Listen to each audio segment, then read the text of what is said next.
Have you been on Twitch since they got compromised? You have to reset your password and stuff.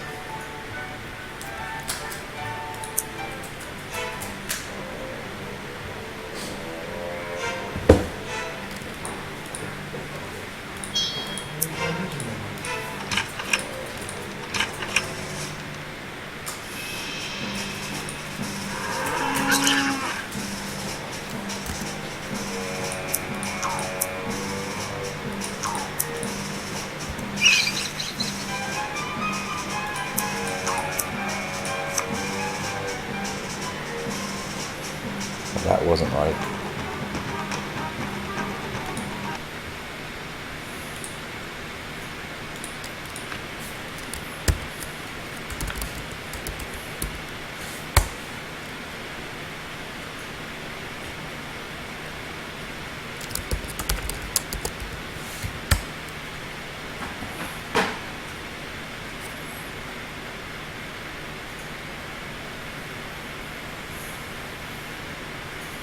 Well, clearly I didn't do that correctly.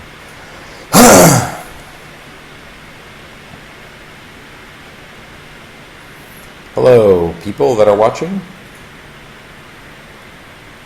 2 people that are watching.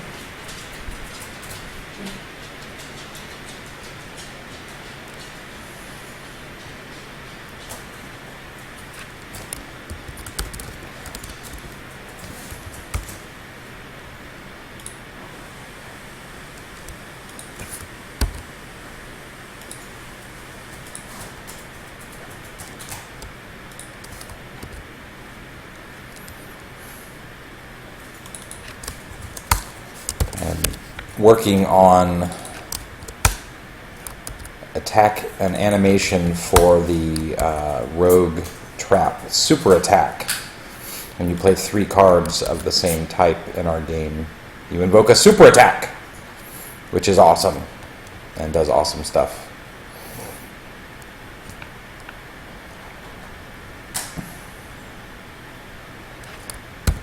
So that's what I'm working on.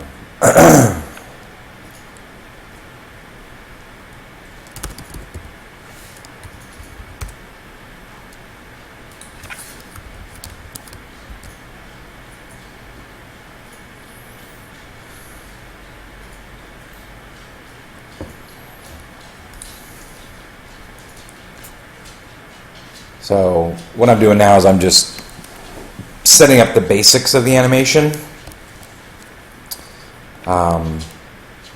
And I'm taking the regular attack animation and then I'm going to add stuff to it.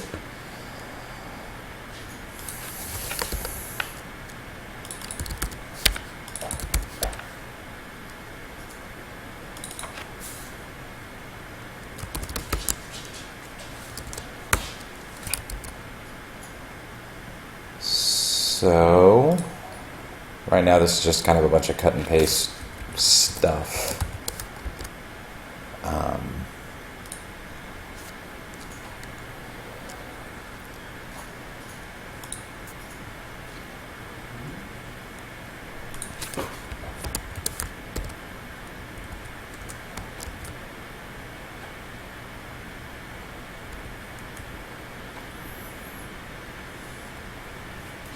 All right, let's see how that works.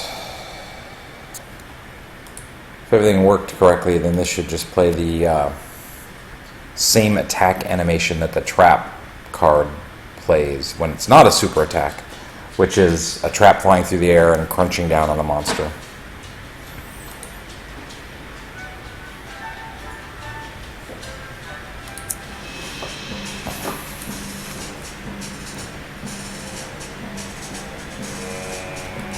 Sorry, just adjusting the camera so my head wasn't cut off because it looks weird.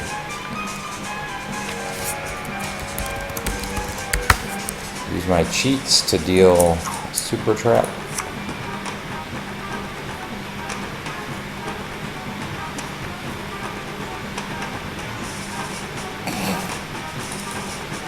Something did not work right.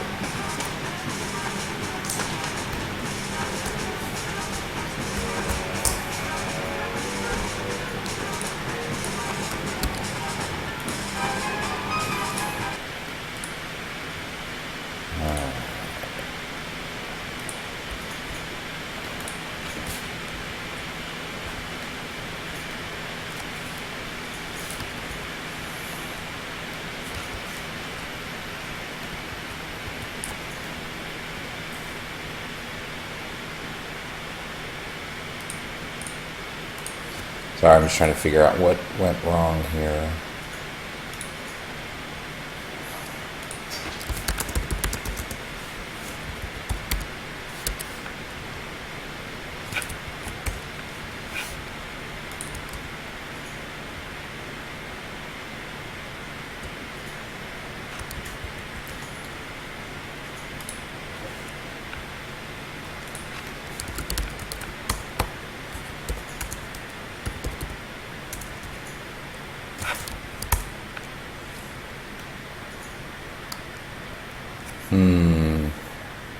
Trying to figure out how my own stuff works is sometimes hard. So the combo is a set of cards, like a poker combo, poker hand. So I'm just trying to figure out at what point this guy gets created.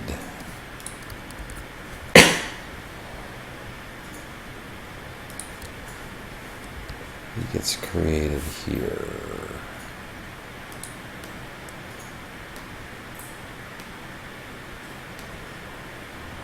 Right, so that's not going to work.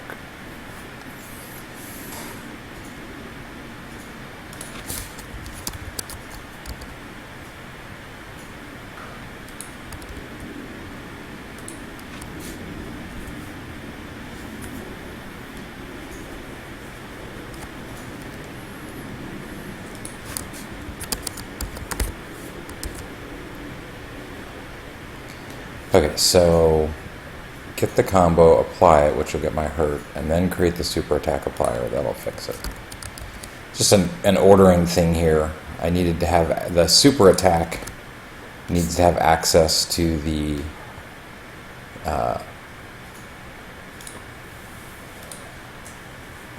hurt. Hurt here is the, like, it represents the damage that's done to a particular creature.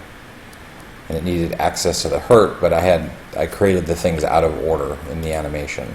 So I believe this will fix everything. Trap super attack. That's just warning me that I could have null pointer exceptions, null reference exceptions, but I think it's hard.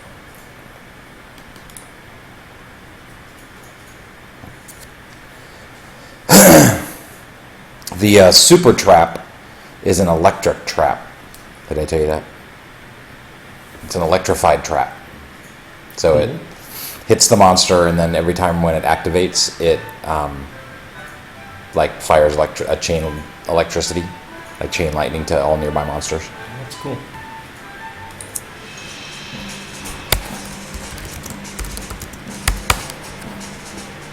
We could never think of anything good for our... Okay, so that fixed the null reference exception. Let me kill this game, because I need to start over so I get a rogue with cards that I can use. Oh.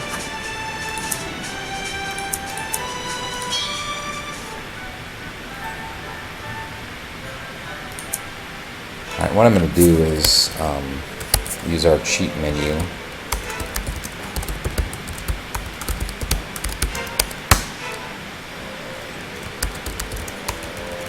To spawn a couple of monsters to test this out.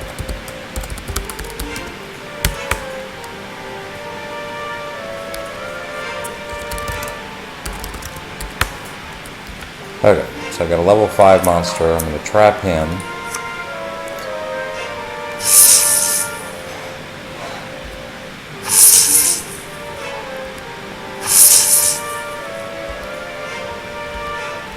Okay, so that looked like it worked fine. You saw the electric effect. Now I just need to make the trap, as it flies through the air, probably throw off some electrical looking stuff. Let's see what that looks like again.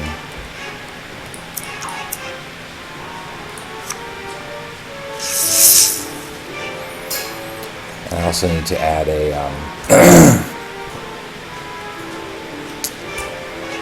an effect that indicates that he's trapped with an electrical trap. So that's a couple things we can get done here.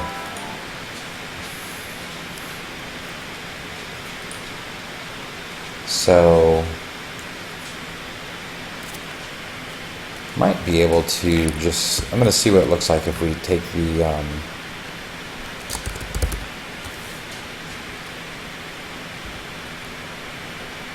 the lightning particles we already have for the wizard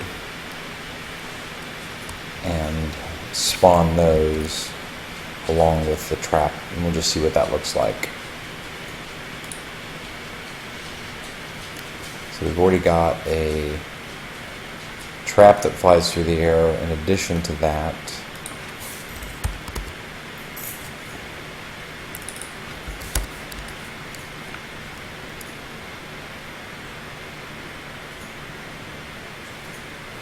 so we'll spawn a lightning particle system at the same position and then move it as well.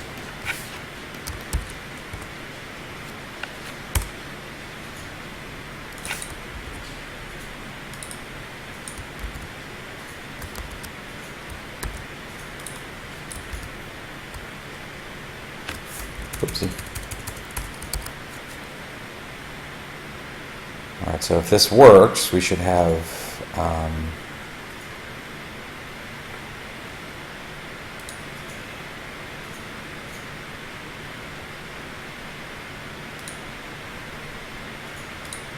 so I'm just checking it. Okay, so this works. We should have the trap and lightning flying through the air. Let's see what that looks like.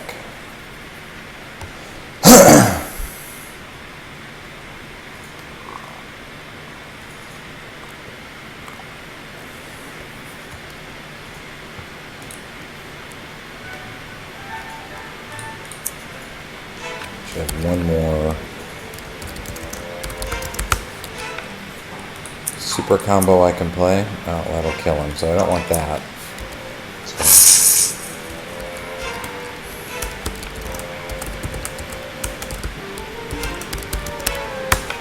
This monster that I'm spawning is called a dumb giant rat, and he's really only ever used for testing purposes because he doesn't do anything. He just sits there. So it's good for exactly this kind of stuff where I want to test effects, but I don't want to have to worry about getting attacked back.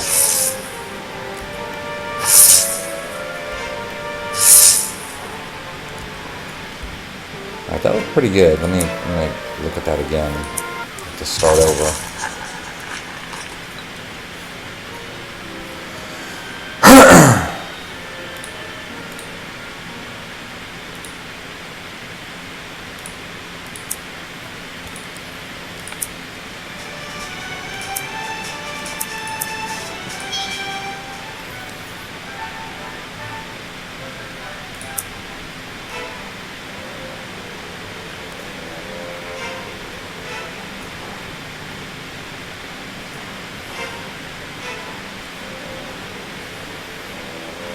I think I'm just talking to us.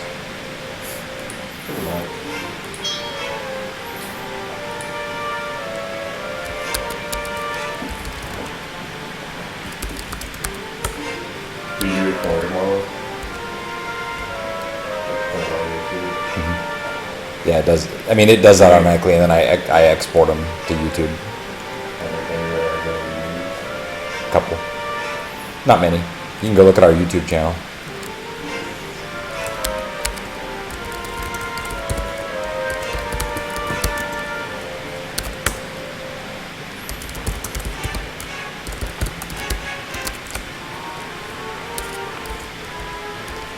Alright, so let's see what this guy looks like.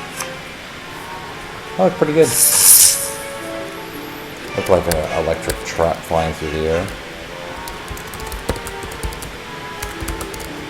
Whoops.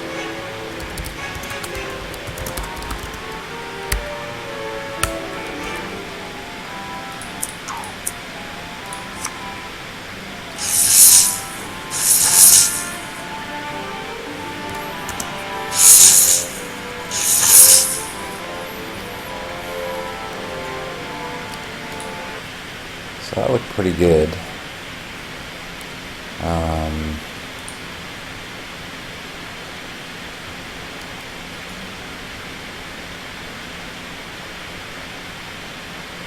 yeah, I think I'm going to call that one good. Commit it.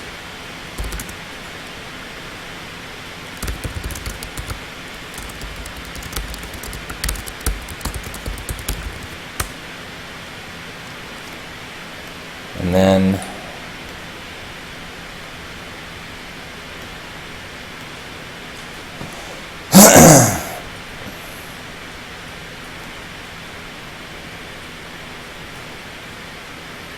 let's see.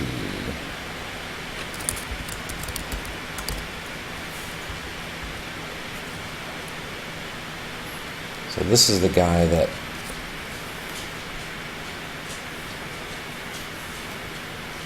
applies the trap.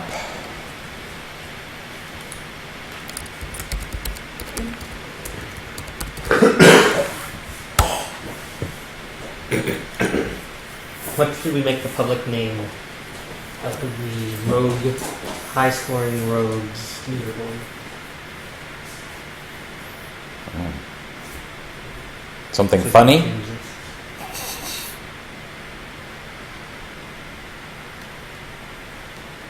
And alliterative? Sure. It doesn't have to be. Most awesome rogues ever? Like, does it have to be just a word or a name, or can it be anything we want? Could be anything. Is there a length restriction? Doesn't say.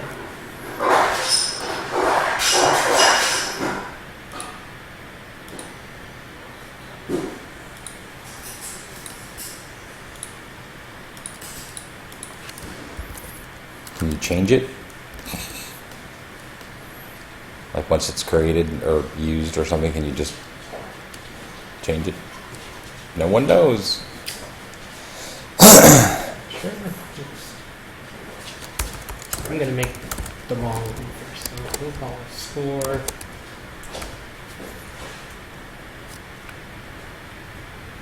And what if it shows up? Maybe not make it. Alright, so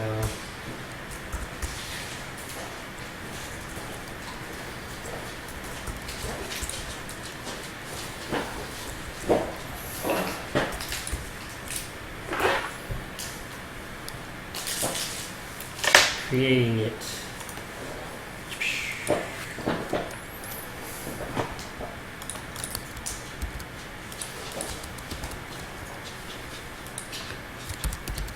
Okay.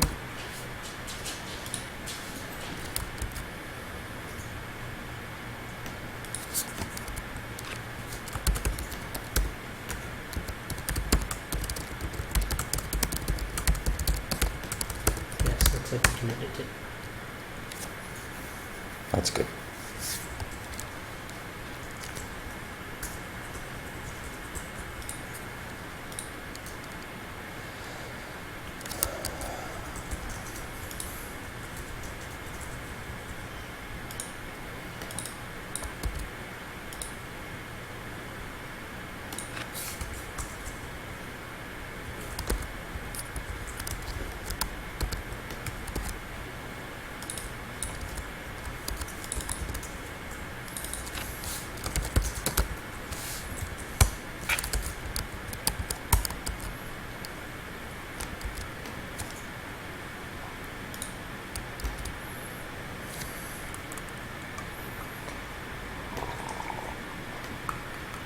All right, so now basically have these status effects. So when the electric trap hits, it adds a status effect, which is this guy right here. And the status effect basically is the thing that handles the electricity spawning between nearby monsters, basically chain lightning between nearby monsters. And then there's an effect applier which does the whatever the visual effect is. In this case, it adds a trap sprite on top of the monster, So I'm going to see if that works, because this is the exact same thing that the regular trap does. And then to that, we're going to add like an electric effect. Just little lightning bolts flying off. And I think I can use the lightning effect we currently have. So there's the status effects. So that worked.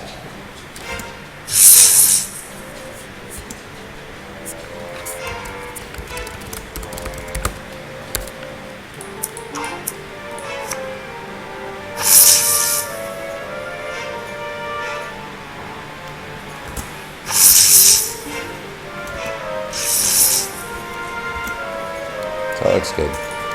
Alright, so now I'm going to go copy that status effect. I'm going to make the lightning bolts a little smaller. I think they're too big to be on top of the... Because basically the character is going to be having the trap icon on, and then on top of that we want to have the little electric bolts going out, but I think they're too big right now and they cover up the character. So we'll use this monster to test.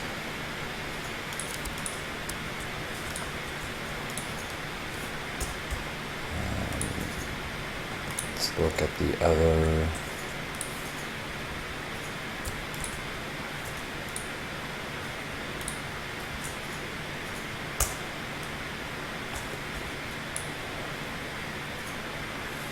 So there's that. Which is pretty good, just too big. So I'm gonna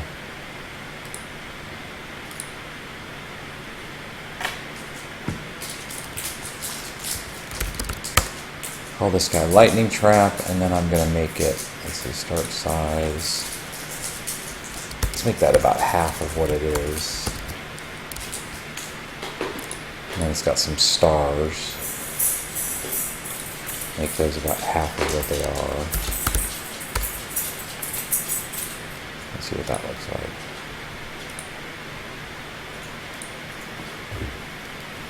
Probably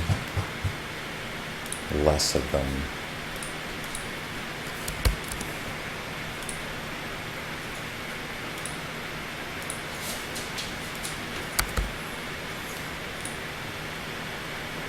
Oh yeah, and we need looping.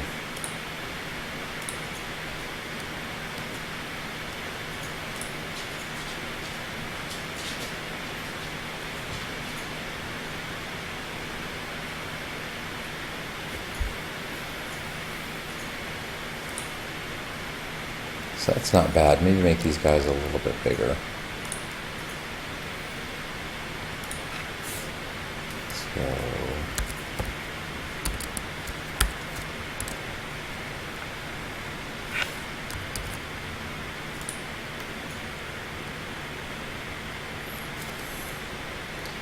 I think I want these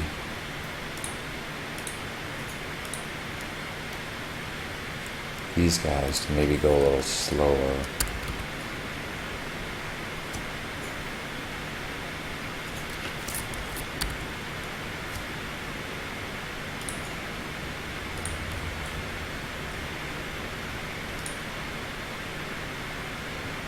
Wait a minute. I might have been doing the reverse of what I thought, yeah. So this is the particles for the stars.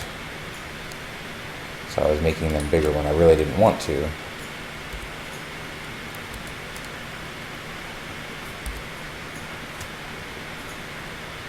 These guys are the ones I wanted to make bigger.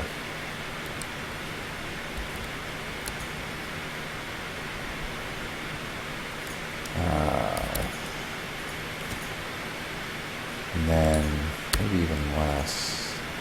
Yeah, that's good. And then a little faster.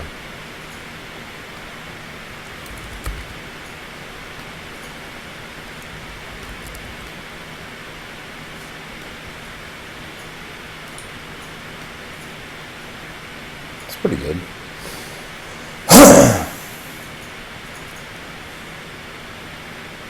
Maybe rename this guy.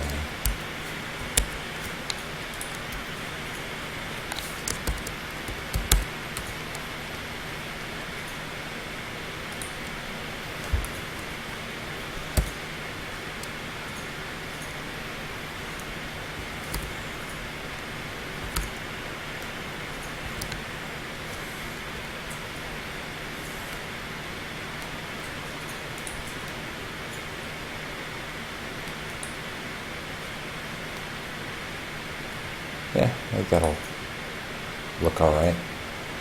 So let's make guy a prefab.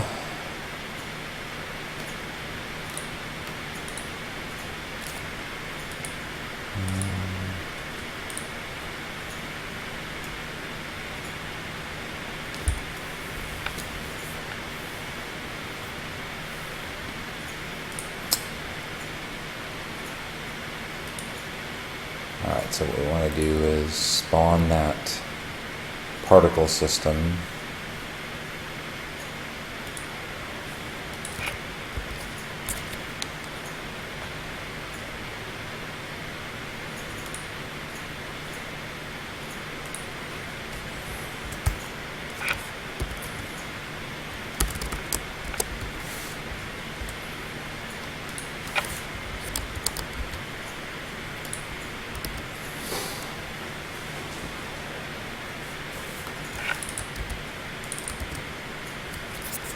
What's it called? Lightning trap? Lightning trap.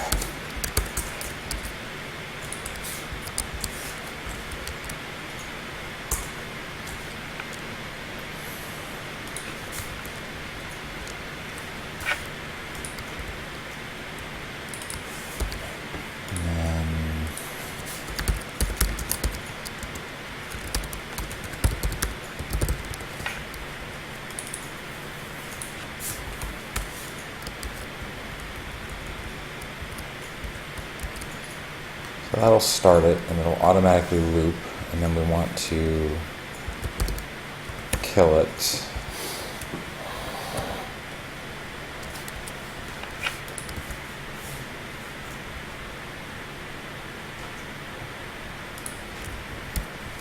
Which I know we do other places.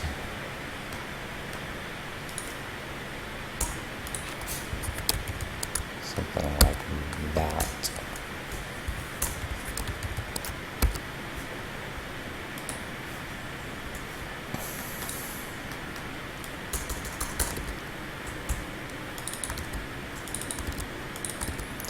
I don't even need the if check because I know for a fact that it's looping.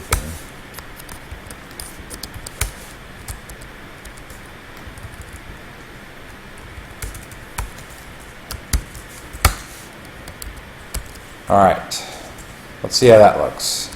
So if this works, we should have the trap flying with some electricity, and then when the trap is on the monster, it should have little electrical particles coming out of it.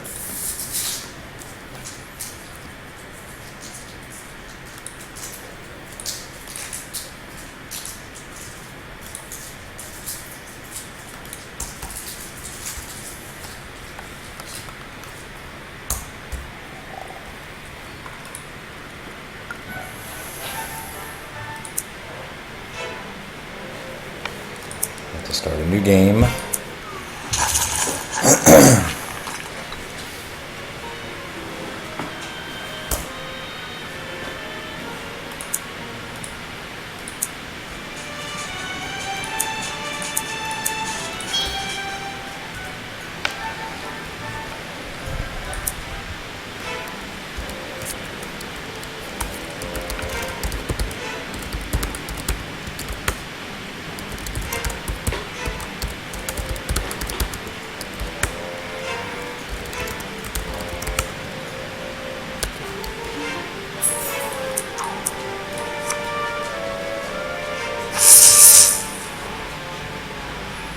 So that did not work at all.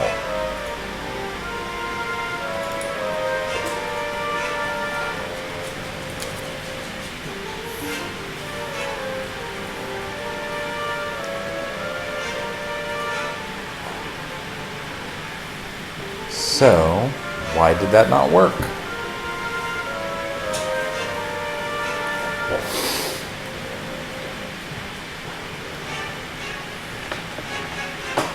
Let's see if the game object is out here and it's just at the wrong Z position or something.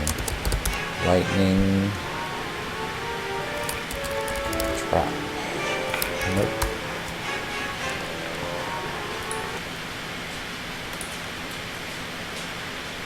That's because I put it in the wrong place. It's unfortunate.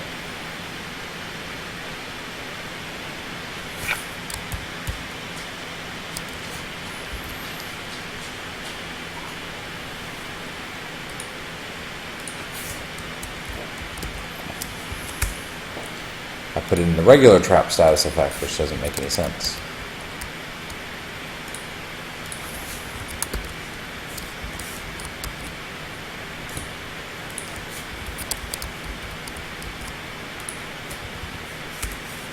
So of course it didn't work because I cut and pasted to the wrong place. The dangers of programming via cut and paste. Which of course every program in the world does. So now I'm in electric trap status effect. I'm creating a lightning trap, and then when the effect wears off, I'm removing it. So the status effect should still be applied to the rat. So when I load up, it should just work.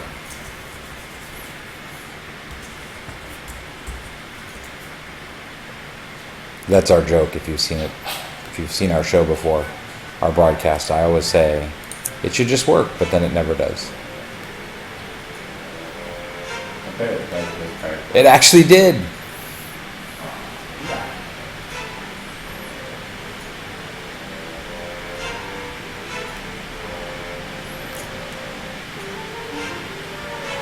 Are you watching the stream, Nick?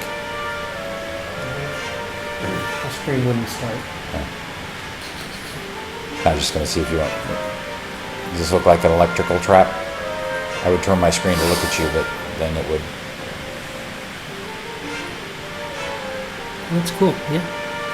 And then, like, when. It's a lot of sparks.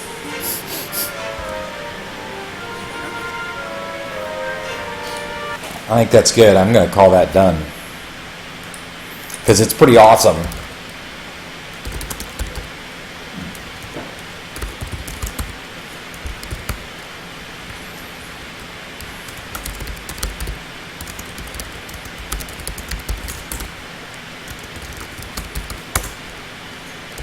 So that looks good. I think that's all I had left on my list to do for the trap card. Got the super effect done, super attack animation done.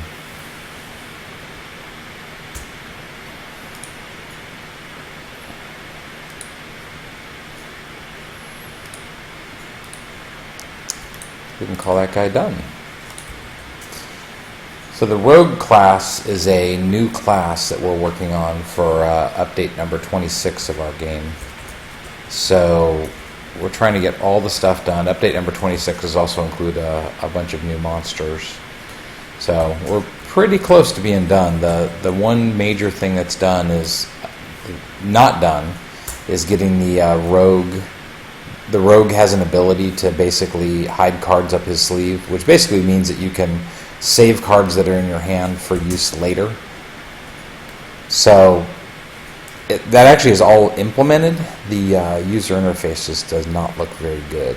So that's what I'm going to work on next, is cleaning up the user interface code around saving those cards.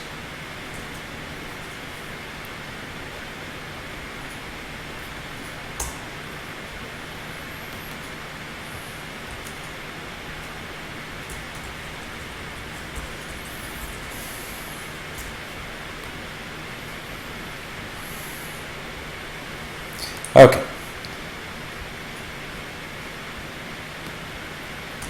So now I just have to remember how all this stuff works. So you'll have to bear with me while I look at that.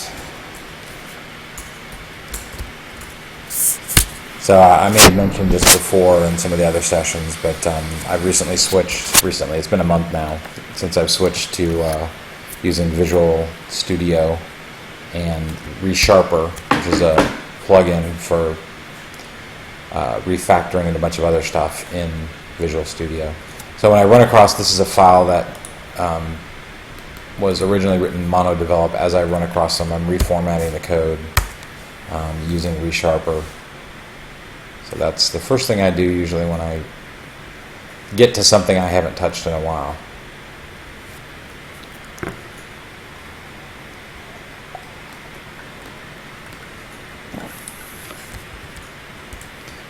And usually I'll do a bunch of cleanup.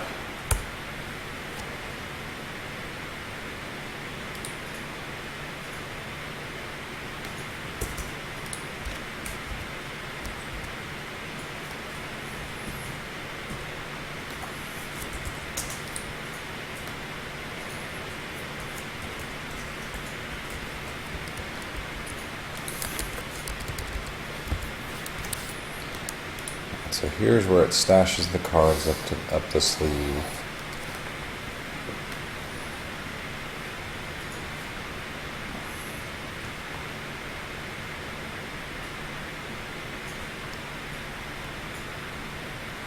Position.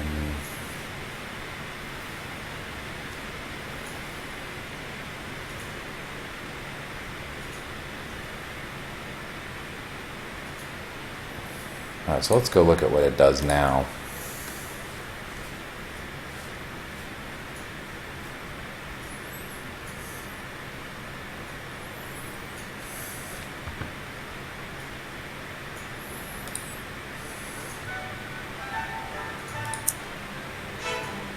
How do you think we should represent the cards that you're saving? Up your sleeve. Yeah. I mean, right now they're just sort of like thrown off to the side.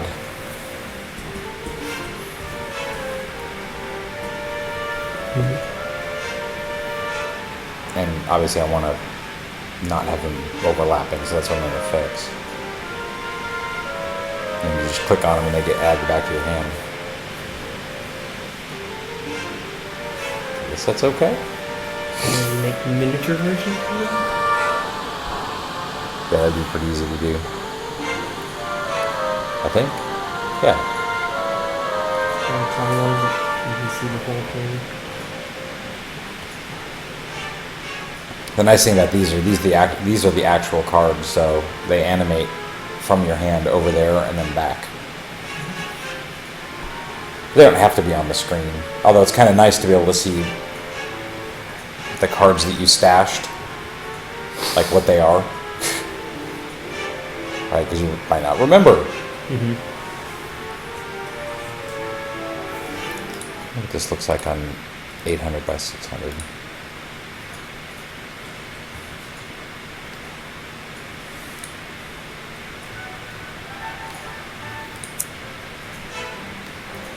Totally doesn't even work. Alright, so that's something else that doesn't work, is stash cards don't work at all for save games.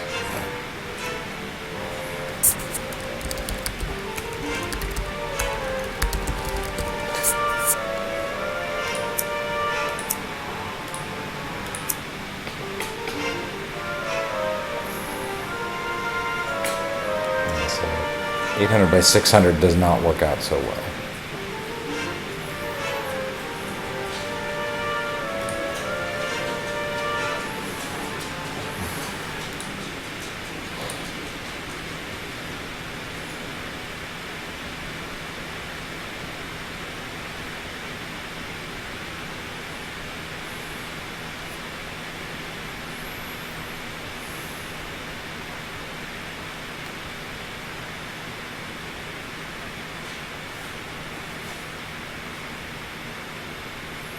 Alright. You need to do any of that.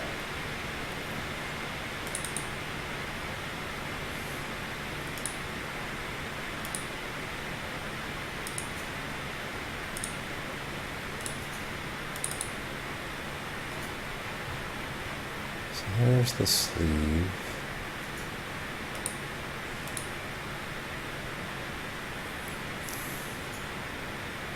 So this is basically the spot on the UI where the cards will be dropped from the sleeve.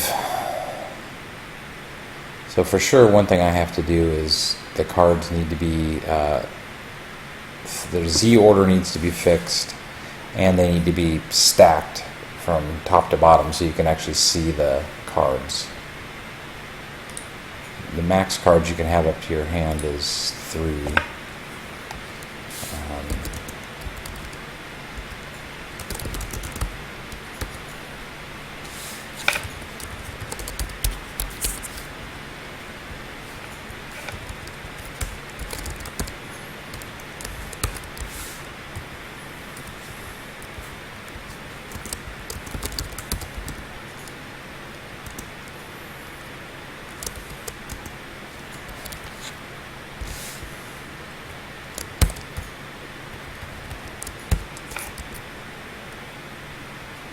So that should move. Starts at 22. And then minus whatever card I'm on. So the first card will be at minus 22. The next one will be 16 down from that, and then 16 down from that. And then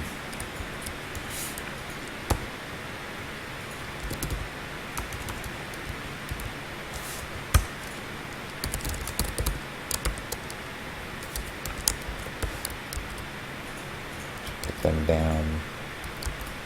Change the Z index for each card to be 5 pixels more than the last.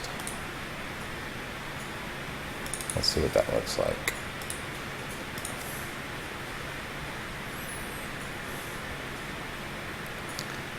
Probably should not.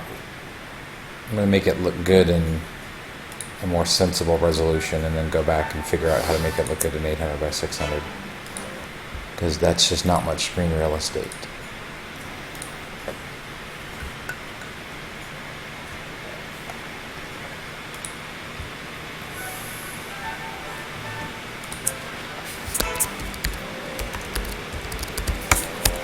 Use my cheat console again.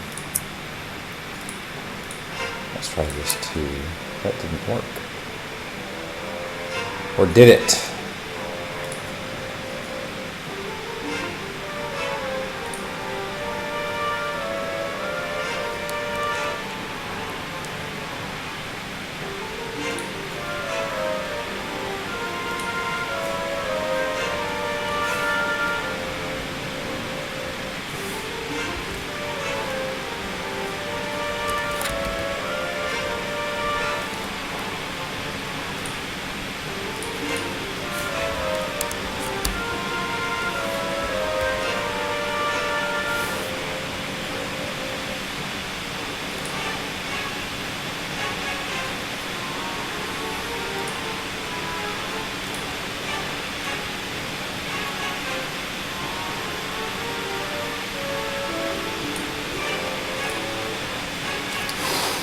Yeah, that's a problem.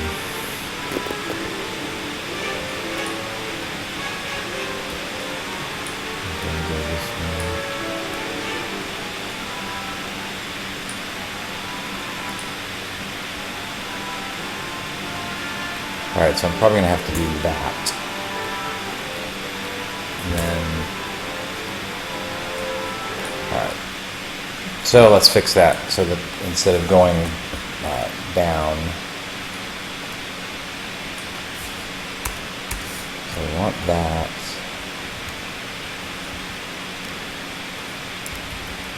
I'm going to fix the Z in a second.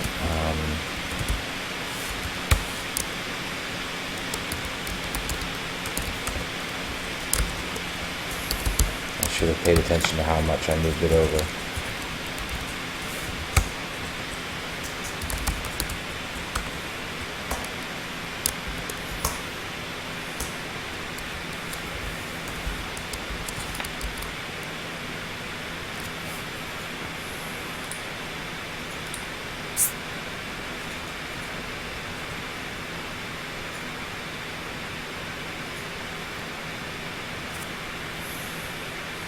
Another exciting bit of game dev is just tweaking pixel alignments on user interfaces.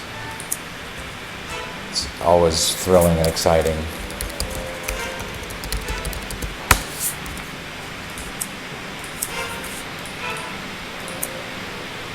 That's not bad. Probably need to move it over. Maybe, let's see.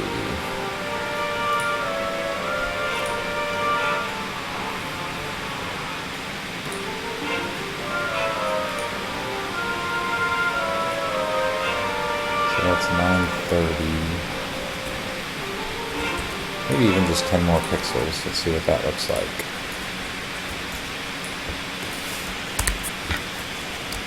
And the Z looked like it worked out nicely. So let's see.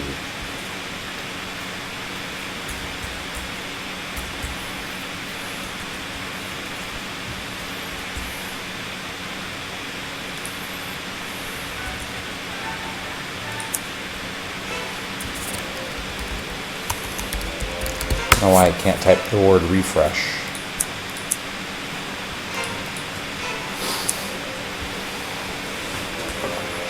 So that looks pretty good. Let me add it back to the hand.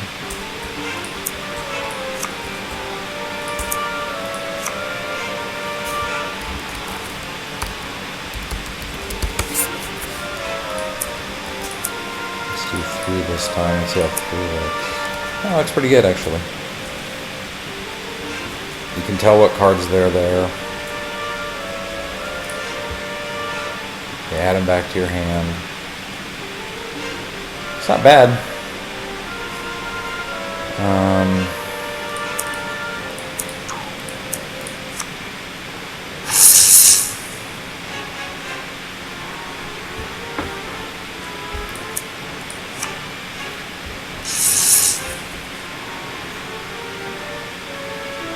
The one thing I'm going to have to figure out, I just remembered,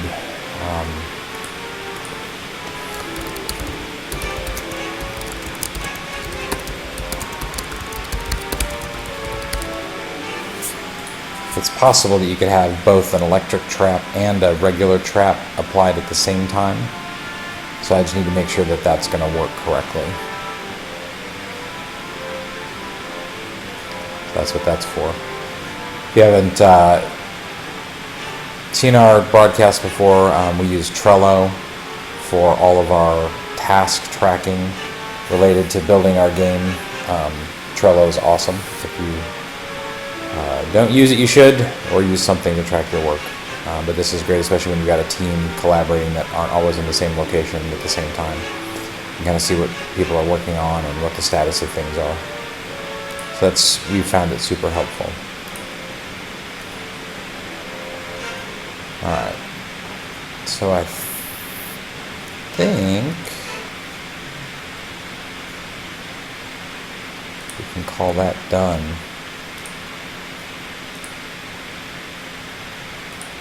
So it looks like I can't call it done yet. I need to fix the 800 by 600 stuff. So now I got to figure out what I'm going to do about that. I think what I'll do is just move everything in a little. If you're running a small resolution. So that this card and the deck could both come in.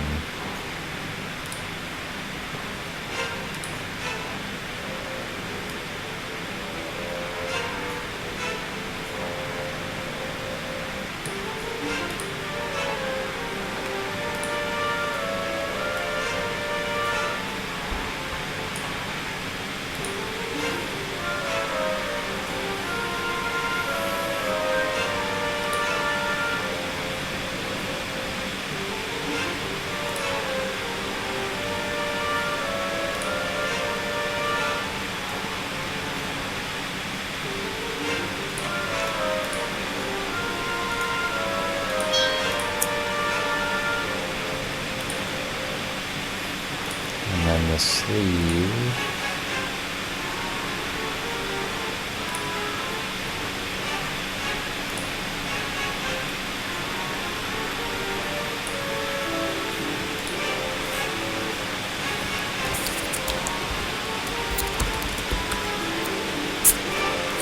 Let's see what that looks like.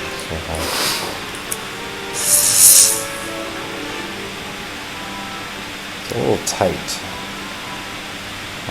And this placement in the UI is not particularly optimal anyway. For the cards up the sleeve, I just can't figure out what else to do with it, or where else to put it for now. So I'd rather get the ability in and have players start using it. Then we can figure out how to tweak the UI. In fact, I'll make a note to do that.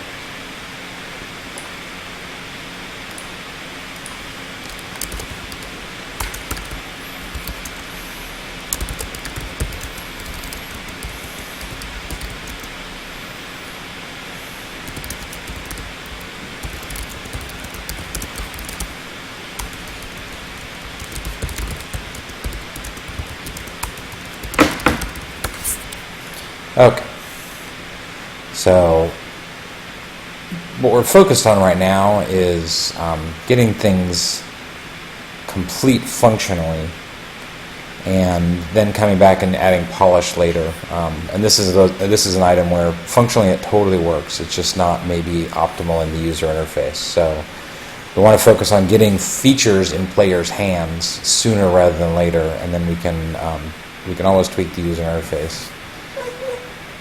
All right, so now what I need to do is, for small resolutions, we need to adjust where stuff is. So now I have to remember how that works.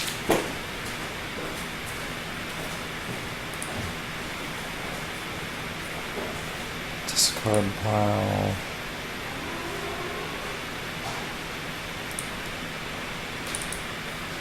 Let's look at the card manager and see what he's set up with. So he has a discard pile and the deck. So he has references to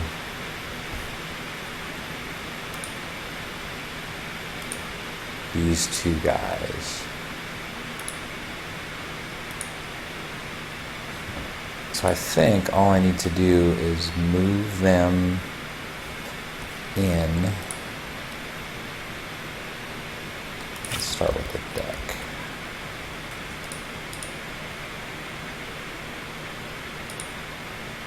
Yeah, so he does use the position of the deck.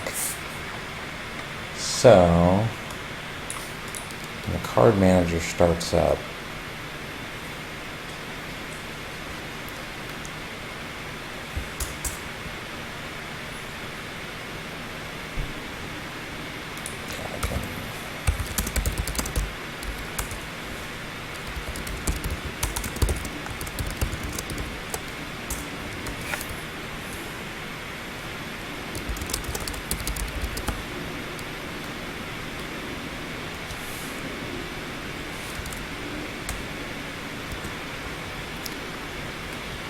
so if it's less than or equal to 800,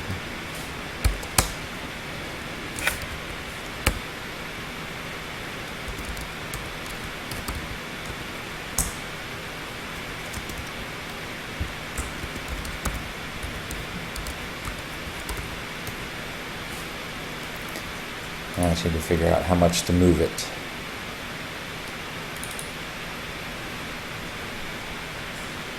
That's at minus 300. That's 75. Let's try 75.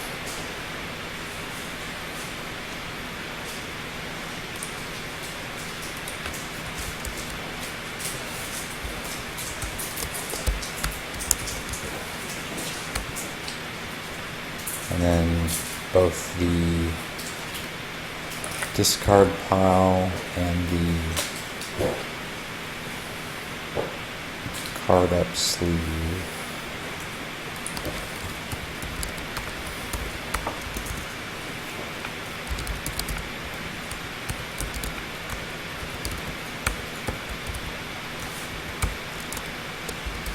We'll move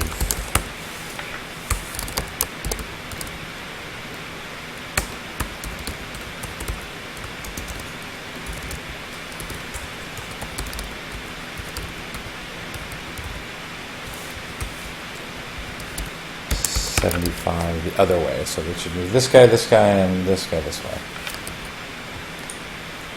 Let's see if that works.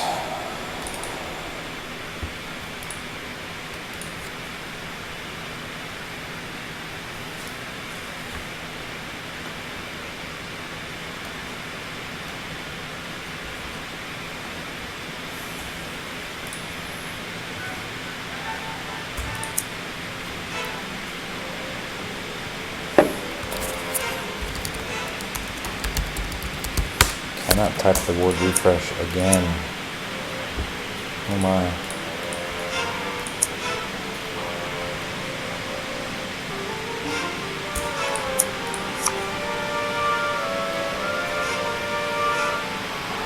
Yeah, I think that works. It's a little tight, but we know that it's going to be tight on 800 by 600. And hopefully no one has 800 by 600. I wonder if that's something we report on in Game Analytics. Let's go, shall we?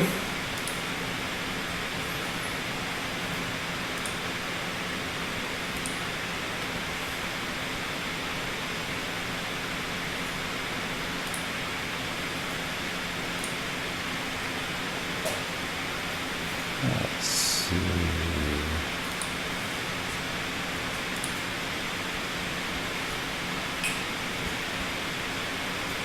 Device OS.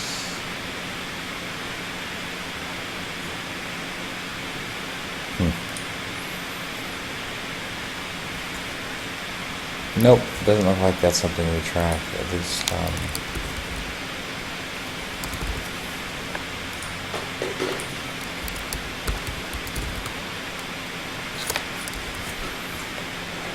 bummer. Maybe we'll add that as something we track in Game Analytics so we can see if there's actually anybody playing at 800 by 600. Let's make sure that when you're not playing at 800 by 600 that the cards are in their original position. Does Steam have that information? Right.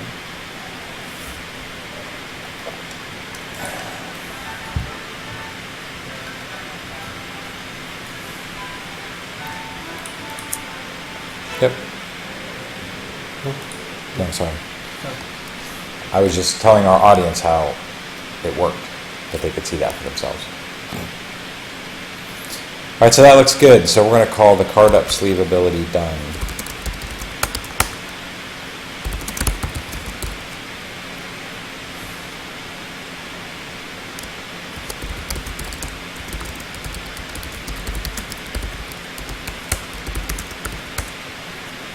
So that looks good.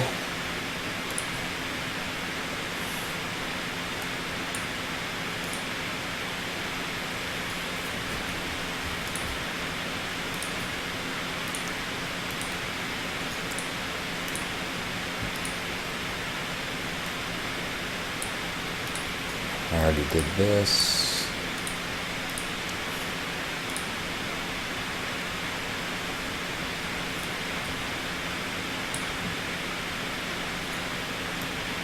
All right. I'm going to be right back.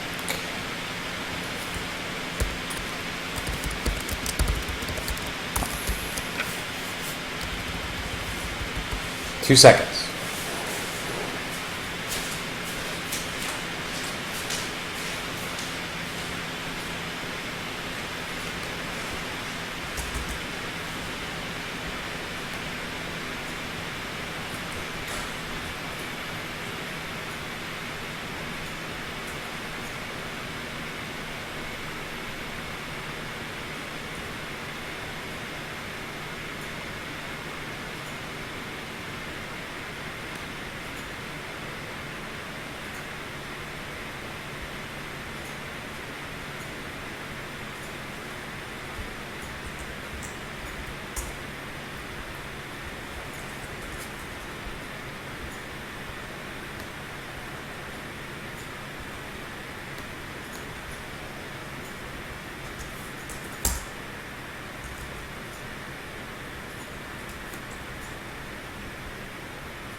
All right, sorry about that. I mean, I'm not sorry because, you know, when nature calls, nothing I can do about it.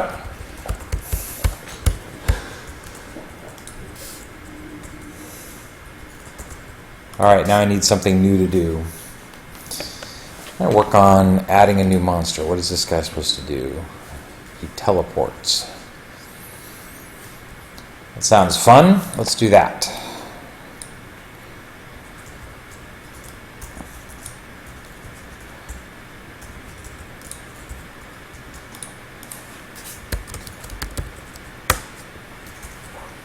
So here's that guy.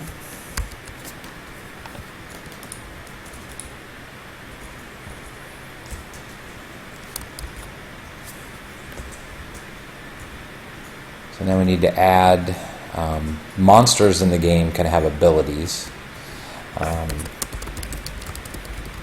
So anything a monster can do is implemented as an ability. Again, reformatting our code here as I find stuff that hasn't been reformatted.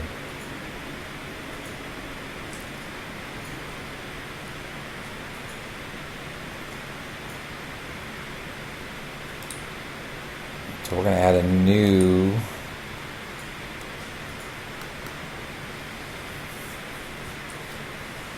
monster ability.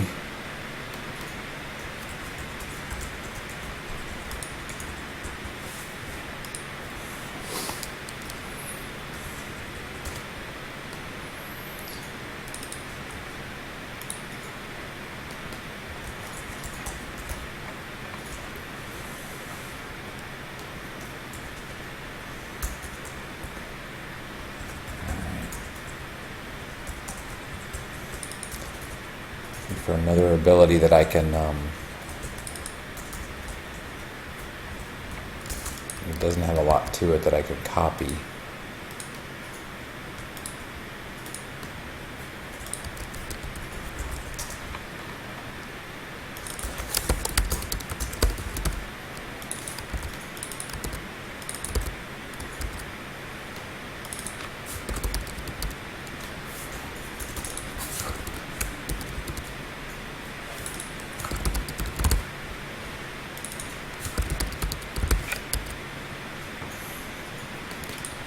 Of course, now I need to tell Ray we need a new icon because he loves making icons. More of them? Always need more. It's almost time to new ones. Haha.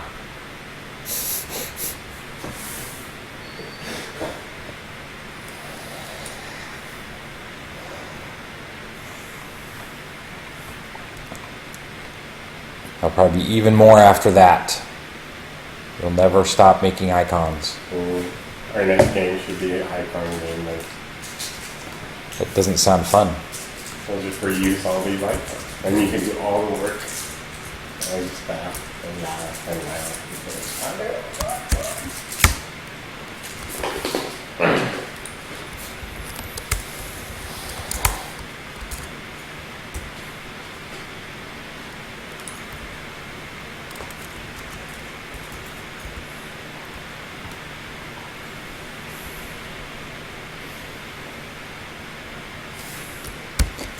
Alright.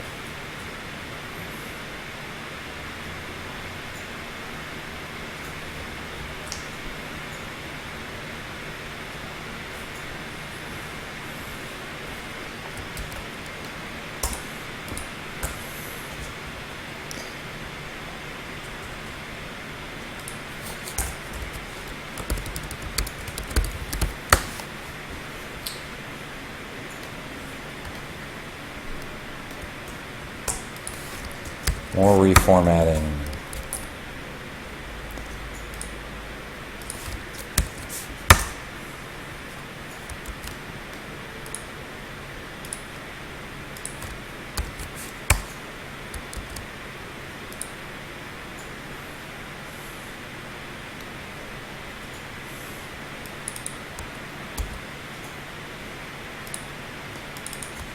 Let's make this a regular monster ability instead of a hate target and range ability.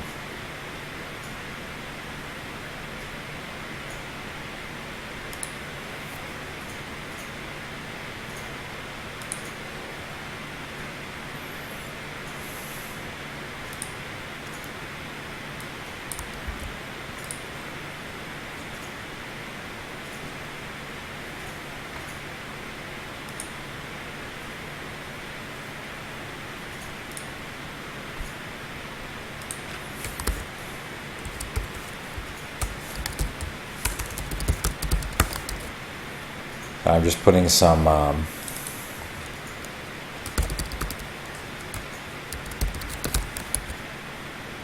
boilerplate stuff in here.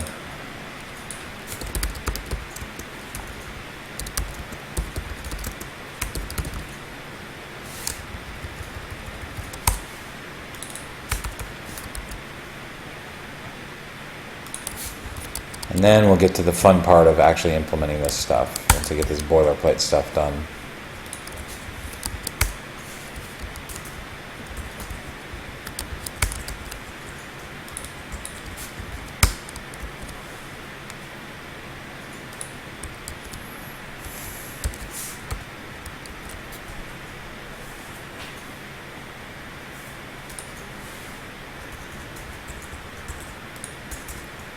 Probably won't. The sound effect will probably be. Well, we'll figure it out.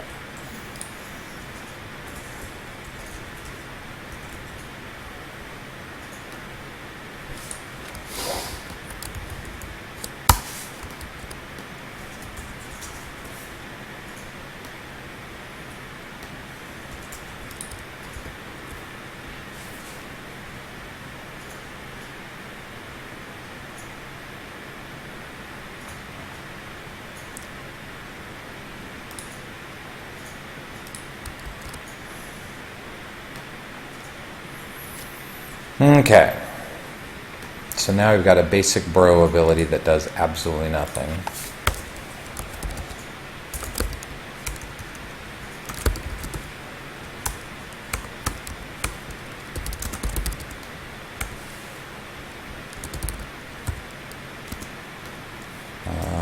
So they can burrow every 5 turns. I don't know if that's good or not. But we're going to say that that's true.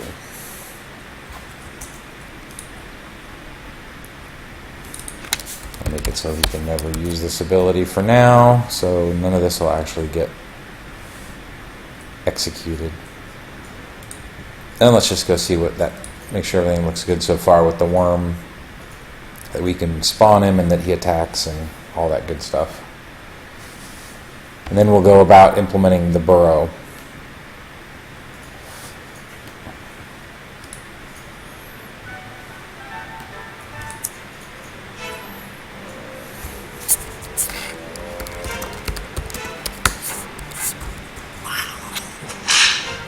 There he is.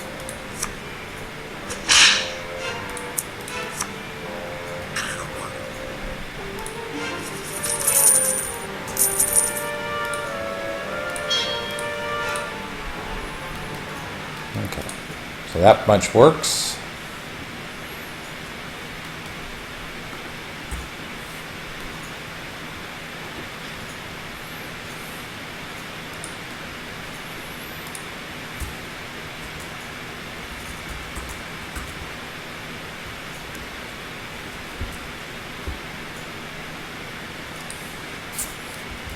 This guy.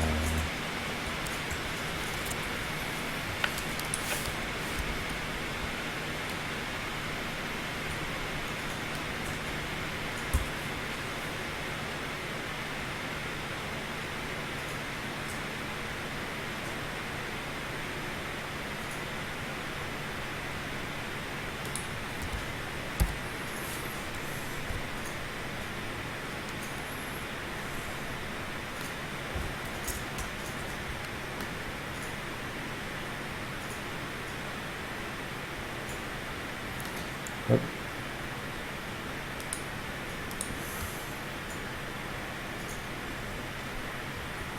Sorry, I'm just remembering how all this stuff works. It's been a while since I've added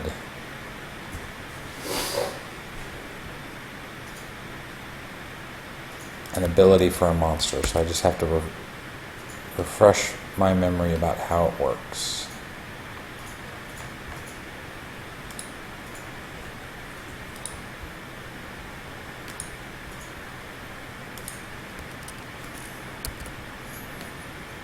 Okay, so now we have to decide how burrow should work.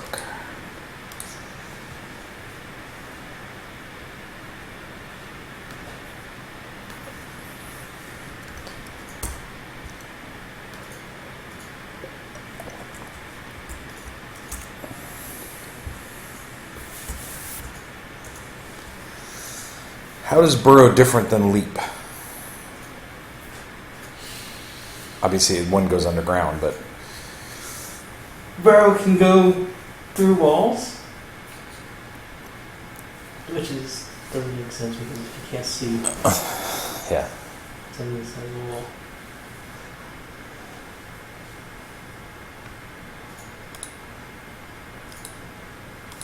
And I hate for burrow just to be leap with a different effect. I guess it could be.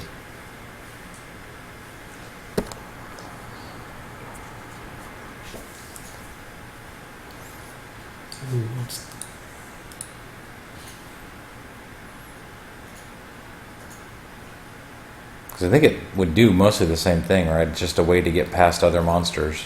So leap will get a monster from one spot right behind you, right? Or if it'll actually get it anywhere along its path to you. Okay. So it's if it's really far away from you, it's a way to get to you closer. But yeah, it'll try to leap right next to you. If you're running away, it'll leap in front of you to block your path.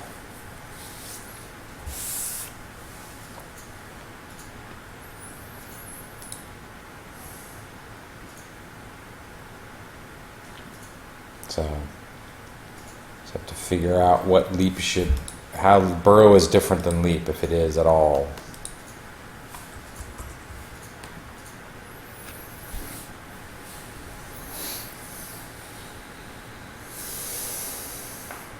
Yeah, I was thinking you could go over walls, but then you basically just have these worms appearing out of nowhere from neighboring rooms. They wouldn't be doing anything because they wouldn't be doing their AI in the dark.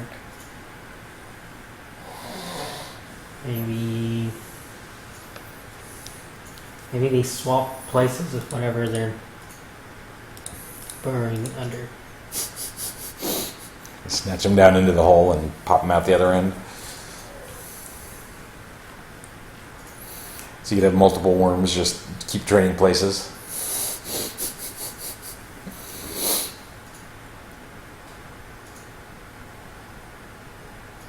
I can see that being a problem if they all do that movement and then they do attacks and then a worm or something thought it was still adjacent or something.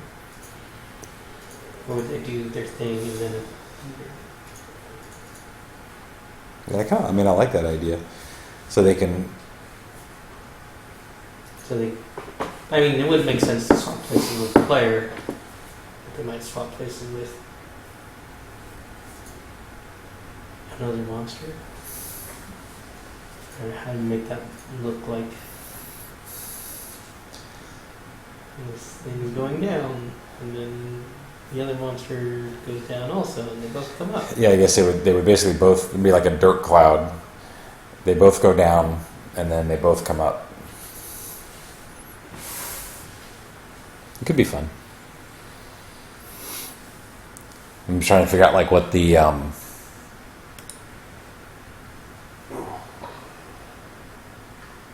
but still, like it seems like it would use most of the same. Like if it could burrow along its path. Mm-hmm. I guess it just doesn't care. It just says where can I burrow? It doesn't matter because right now the leap checks for other monsters. Or maybe you can't attack a monster that is burrowing to you while it's walking towards you. So all you see is like a dirt pile, but you can't hit it because they're underground.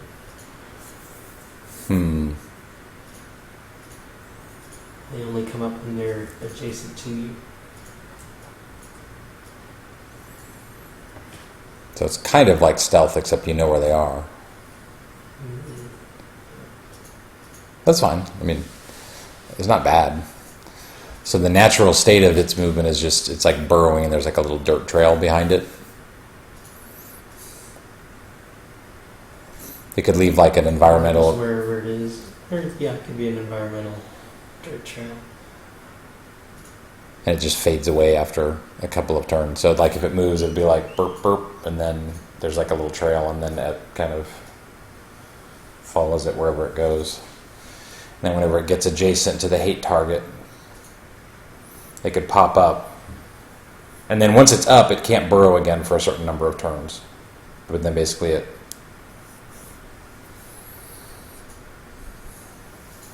So how would it work? So you'd walk in the room, you'd see the worm.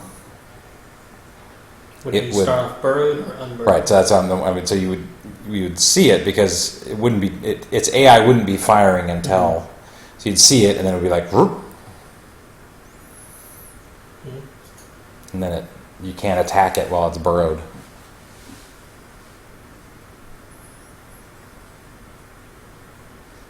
So really, it's just a regular movement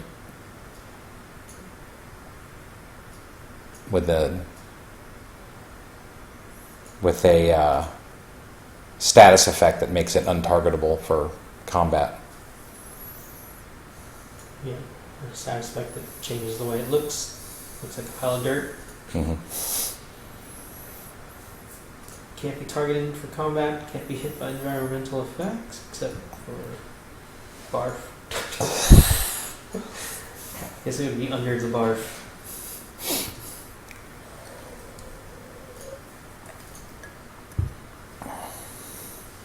Cannot burrow through water.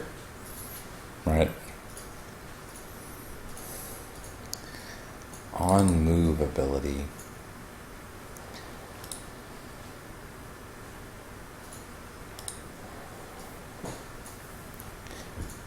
Right, so basically when the ability activates, it applies a status effect that's burrowed. And then there's a status effect applier that does the thing where it shrinks and changes its icon to the dirt pile. Mm-hmm. Pretty much like a duck. And then it would behave normally, it would just move. And then if it's burrowed, if that status effect is applied and it moves, then it leaves a... Okay. And when it unburrows, it comes up and attacks.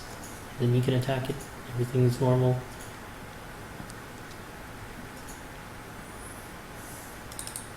So what is this monster? This monster is like a anti-ranged attack. Right. I like it. We'll have to see how hard it is. What happens if you give that burrow ability to mini bosses? I know. It's crazy. Burrows and it leaps. A leaping, burrowing thing. Huh. On their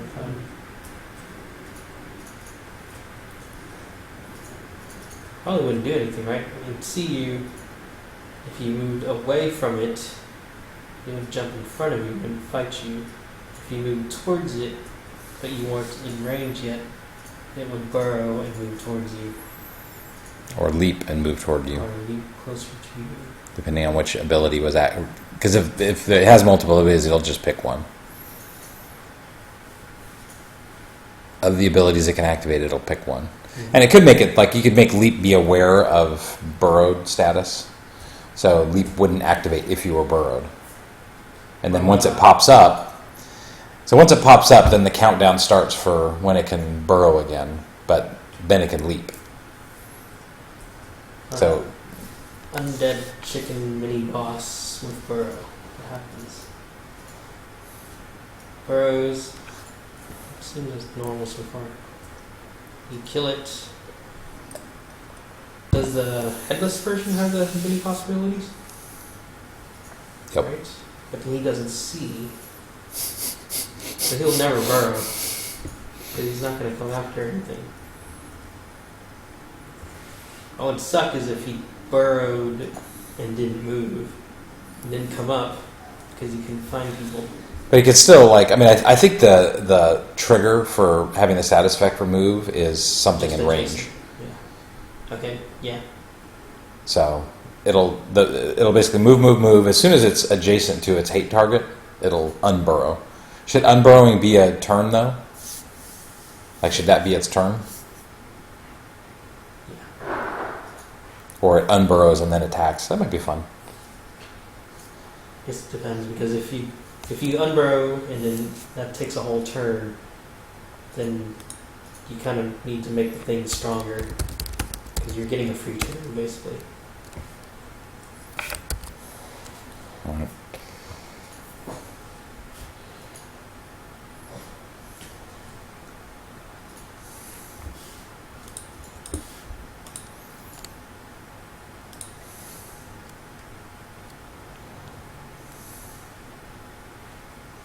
Another new icon for Ray.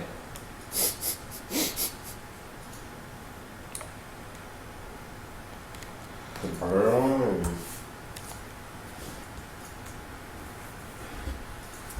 Dirt pile. Well, yeah, there's several new things for Ray. Ah, how we supposed to get this game done, damn it. 'Cause, yeah. we're trying. Where do you have the... Are you talking about the screeching in the burrow? No, I'm talking about one that we haven't added yet. I'm adding it right now. Okay. Because I just dragged over the 4040. Yeah. So I'm making another new one for more new status icons. I think let's try the 4040 back over there. Yeah, that's fine.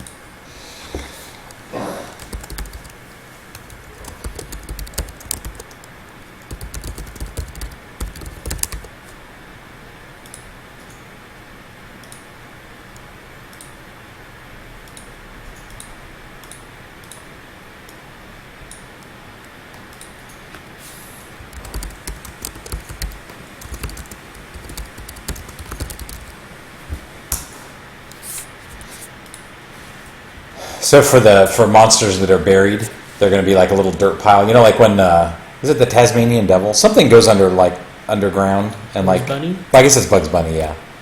Like when Bugs Bunny's digging underground, you see like just a dirt pile moving along the ground. What about that? Yeah.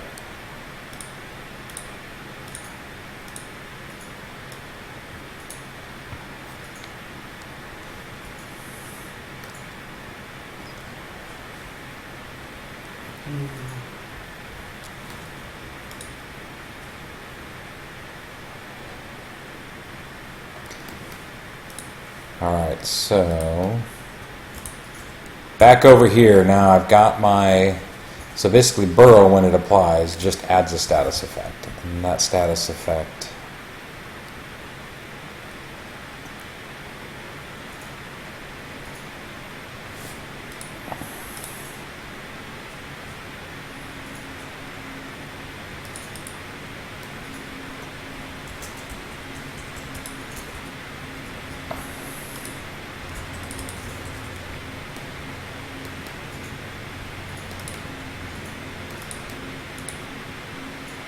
I'm just trying to find another status effect here that I can copy pretty easily that's not doesn't have a lot of logic in it.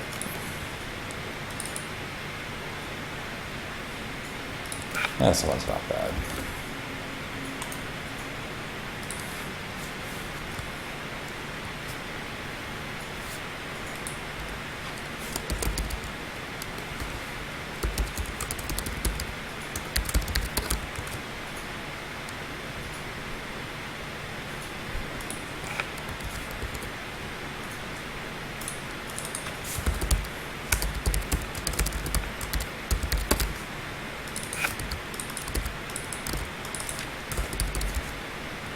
I don't know why I made this 2 R's, because I can't spell.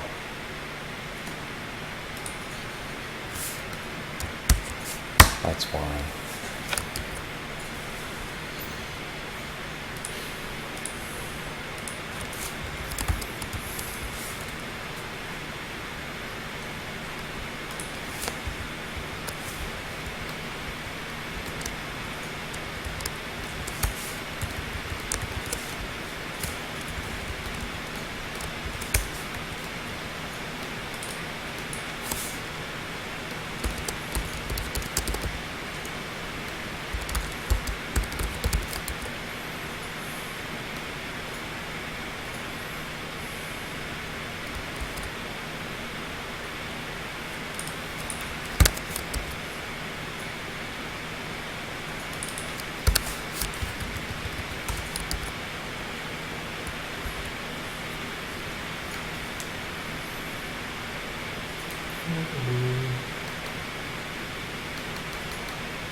Probably more script.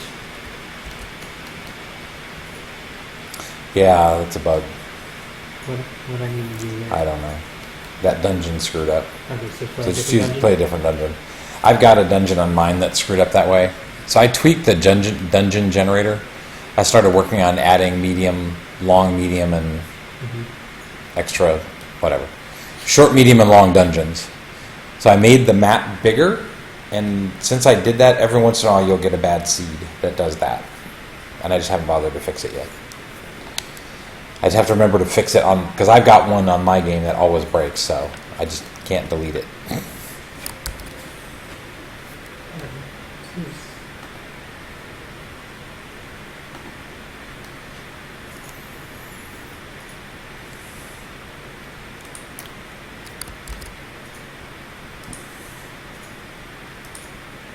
Building dungeon with 13. Same thing. Open again. Dang it.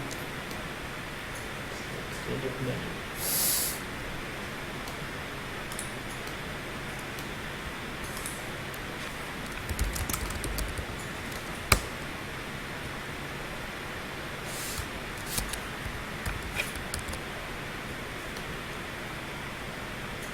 Alright.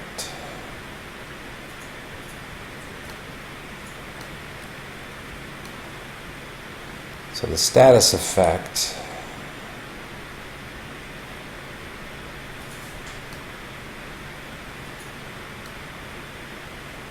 Need to add an animation here.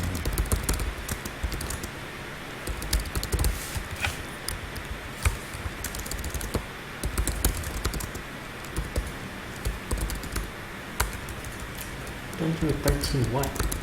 13 rooms. Okay. With 13 somethings. We don't know what. We don't know what we're doing here. We just make stuff up. No damage in dungeon. 500 gold. Got it. Should be possible. Especially as a wizard, you just have to always get lots of shields and teleport away when there's any danger. And never walk into a room with archers.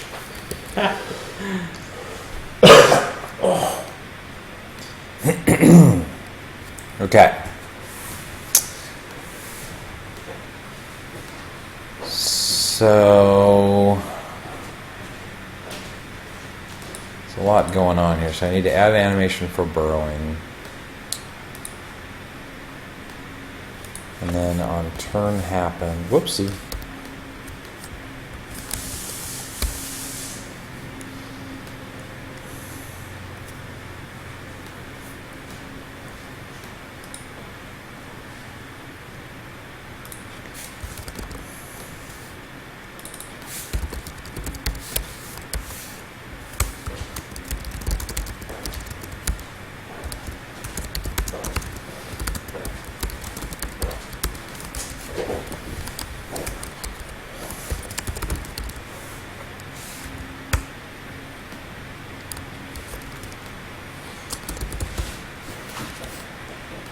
Okay, so on a monster's turn,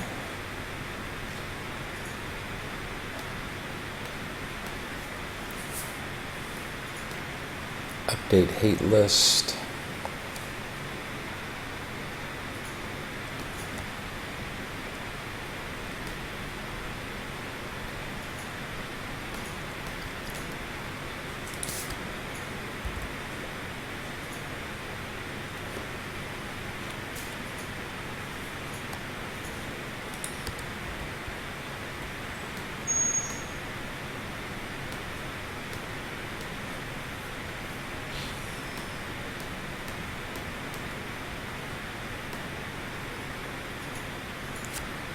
Alright, sorry, I'm just remembering how the monster AI works and figuring out where the right place to put the wearing off of the burrowing effect.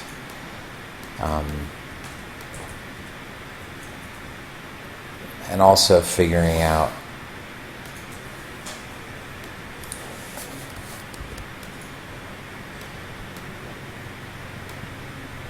where, how to get access to the hate list. Because 'Cause I think that all happens in the AI.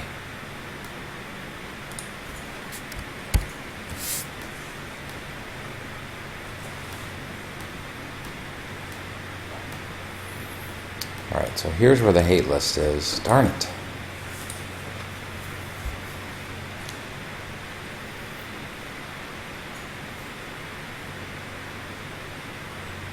So that's going to be hard to do.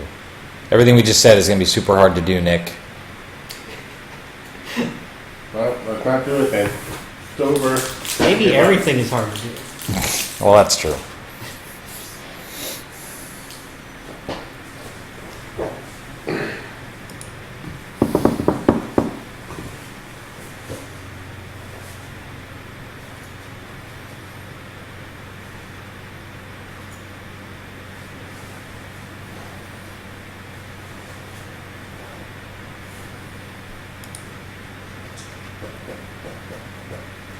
Because only the AI has access to the hate list.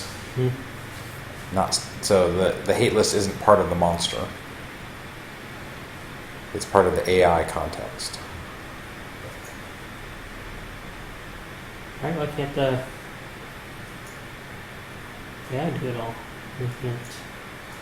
Yeah, that's, I mean, you could have a special AI that, A burrowing AI. yeah, just kind of yucky. I mean, you could have a special AI step that handles if you're burrowed. And it just runs and says, if I'm burrowed and I'm next to my hate target, then A burrow. have the status effect wear off. It's burrowing and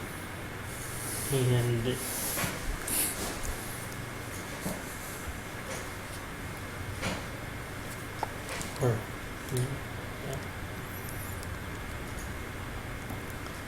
It's not terrible. I mean, it's basically just a special AI thing, and all it does is say, if the monster has the status effect on it, then check to see if the hate target is adjacent. If so, remove the status effect, and that's all it would do. It's not terrible. And then the status effect doesn't have any smarts on it. All right, let's try that.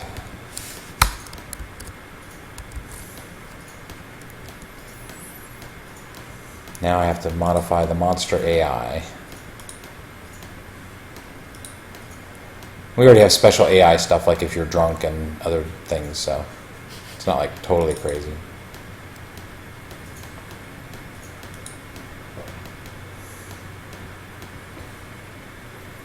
Where is a very simple...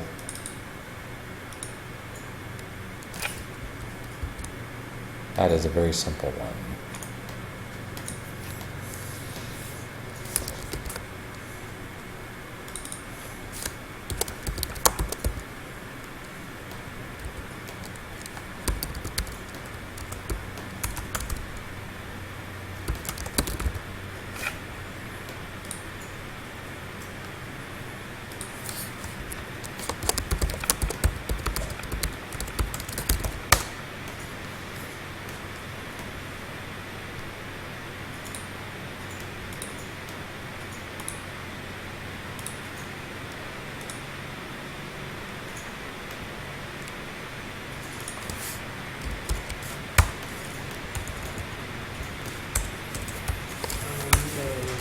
He's cow angry.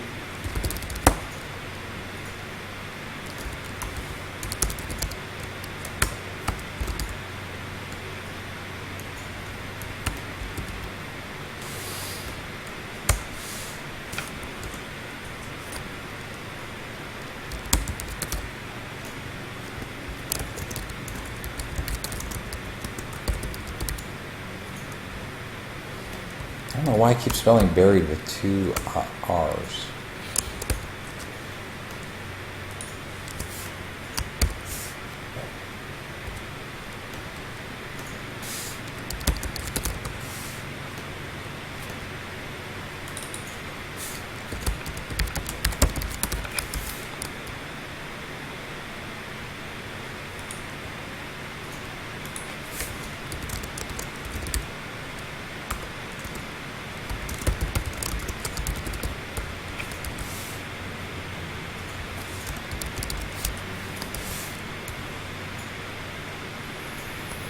I guess doing it this way, then it will take a whole turn to unbury, so it'll give the player a free attack. So burrowing thing should be strong. There's not much of an advantage. It runs over, it pops up, and then the player just kills it. Yeah. Whack. Huh.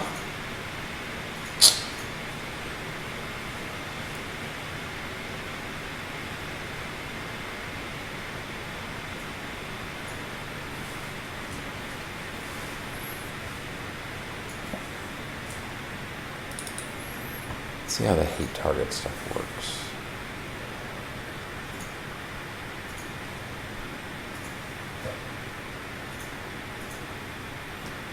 It sets it in the AI context.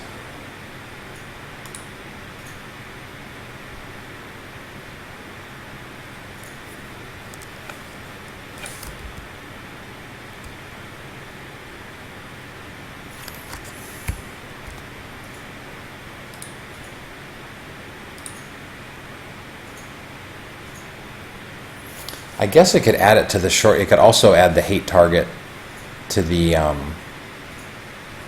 short-term memories, because that persists. Which kind of makes sense, right?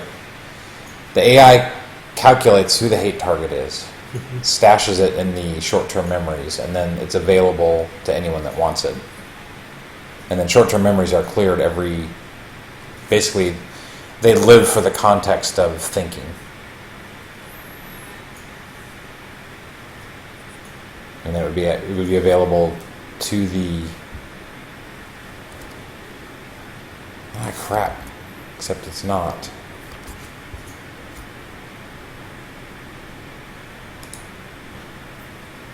Dang it.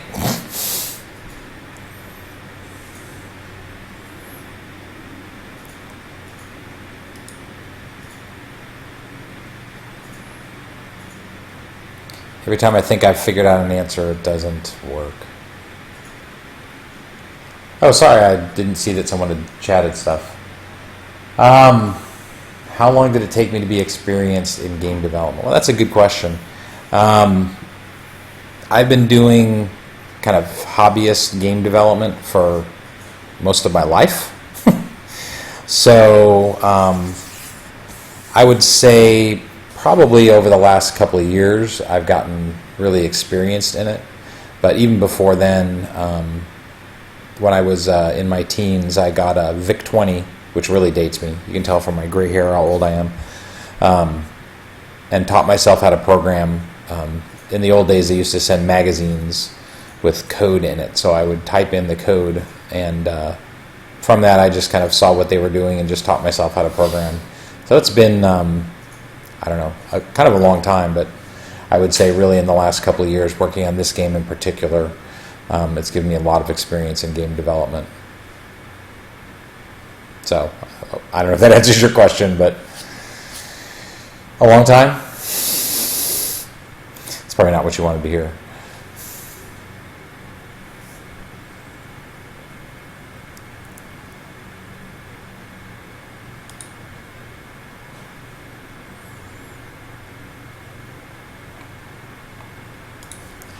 Choose.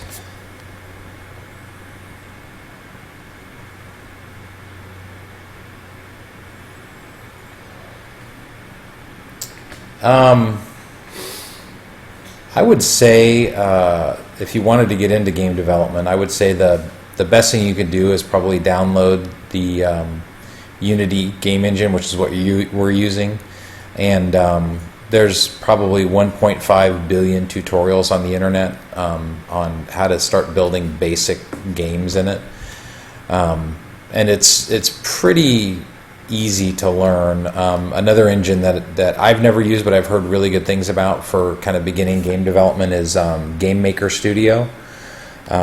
It's definitely more visually oriented from what I've seen, but it has a pretty robust programming component too. So I would say just download either one of those. I think they're both free. I really don't know what their Game Maker Studio is, but I think it is. I think there's a version of it that's free. And just start following tutorials on how to do stuff. There's a bunch of great stuff, and then there's a bunch of great Twitch broadcasts too. Ours is a little maybe hard to follow because we're right in the middle of game development, so we've got a lot of existing stuff. But there's some pretty good Twitch people that are starting from scratch and building games. And then a lot of them have archives, so you can kind of see where they started from and follow them to where they are now. So YouTube, Twitch, websites, ton of great places.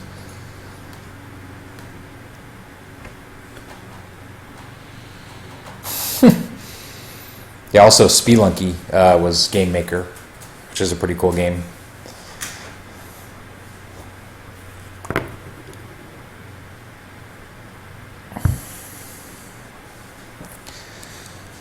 All right, so I'm trying to unwind this onion I've created for myself.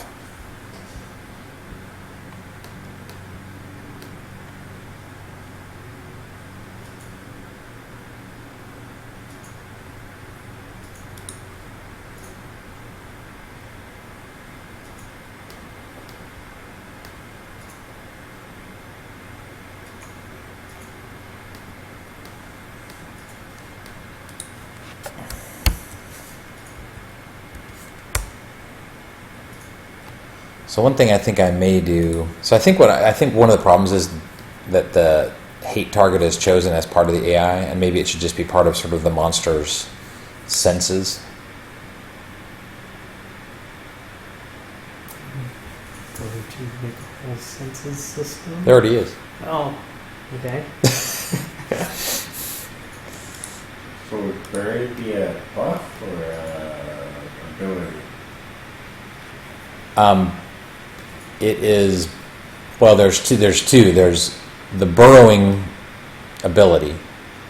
I got that one. Yeah, so the burrowing ability, when it's activated, the monster burrows and becomes buried. So then it's like, I guess it's a buff, right? Yeah, it's a buff.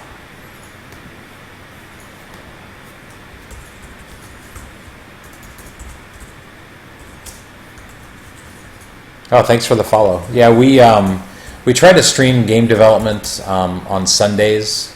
We've been doing that now for about, I don't know, 2 months. So, and we'll switch off between doing development and art, so that people can get kind of a feeling for our process for making our games.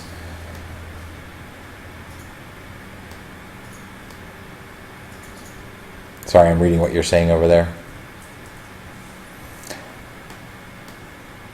Cool, I'll check out your stream too. Yeah, the streaming has been pretty good for us. We don't have like millions of people following us, but we've got a few people that come back week over week, and it's been pretty good for exposure. We can see on our games on Steam, and we can see that traffic to our game to the website on Steam is up every Sunday. In numbers that correspond way higher than the number of viewers we get. So, I mean, like right now it says there are 12 people watching, but we'll see usually 150 to 200 extra visits to our our Steam page on Sundays, and it's all due to Twitch. So I think it's a good idea to help you stand out.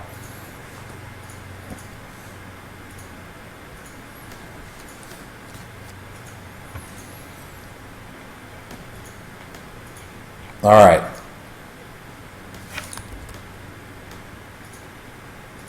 So yeah, I think I've already got a method for updating hate list, which really what it does is it builds the hate list, but it doesn't actually choose a hate target. So what I'm going to do is the stuff that's in the choose hate target, I'm going to actually just move into the monster. So all of this stuff, I'm just going to move into the monster class. And then I'll just get rid of this. And then basically by the time the AI executes, it will have already chosen a hate target. And a hate target in our game is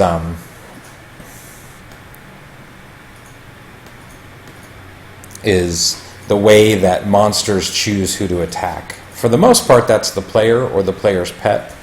But there are ways in the game to get monsters to attack each other, in which case they will also hate that other monster. So you can actually end up with monsters fighting each other based on actions that you do as a player.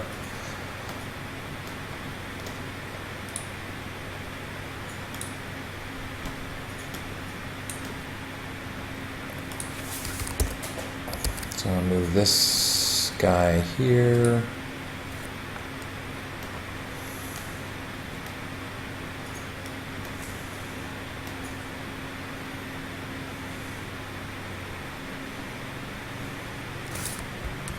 Move all of this.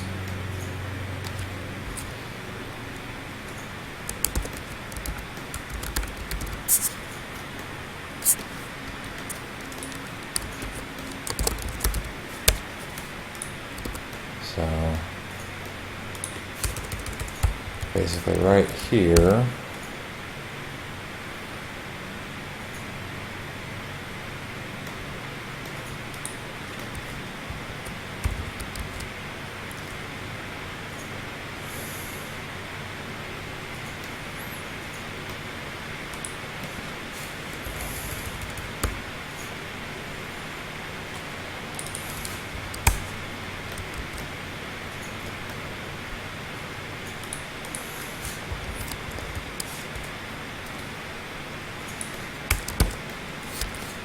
So give me just a minute here and we'll get all this stuff moved in here, and then I just need to make sure it all works.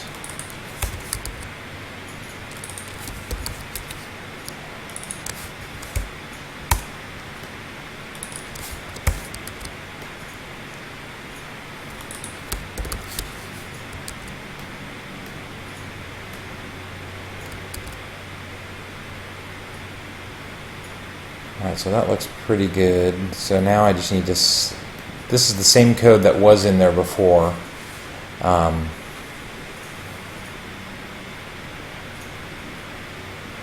Yikes, that's expensive. $270 a month.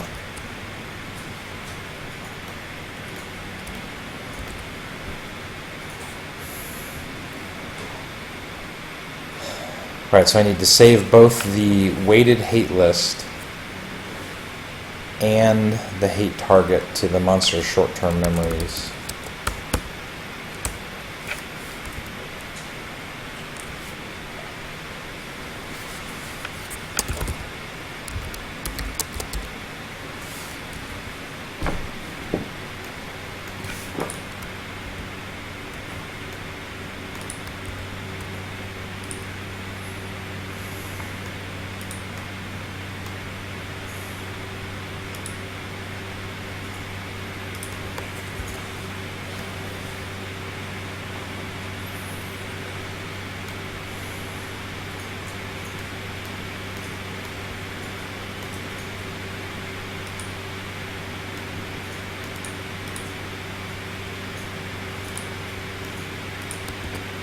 Remember how this works. We've got short-term and long-term memories.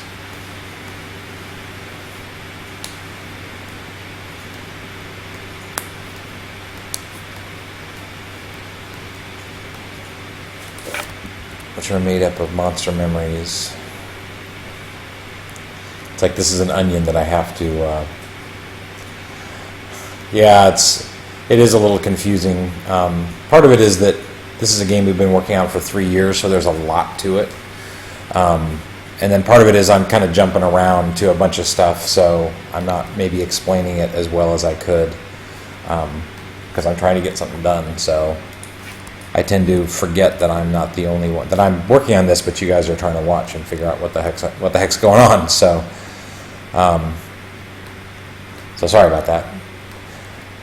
But yeah, I think it's probably hard for anyone when you get into a code base that's of any size. And this code base has hundreds and hundreds of classes and tens of thousands of lines of code, and it's been developed, like I said, over several years. So it's just any code base of that size probably is confusing to people who aren't familiar with it. And we've tried to do as good a job as we can coding it so it's understandable, but again, you just sort of Do what you can. All right. So I'm thinking about how to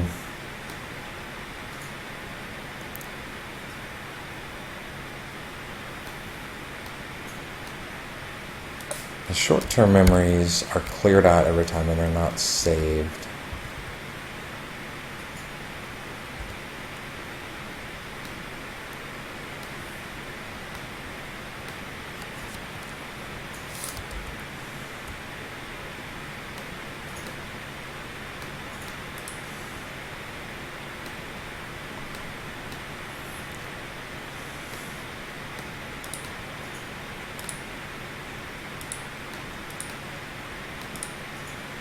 Okay, so we do have some memories with state.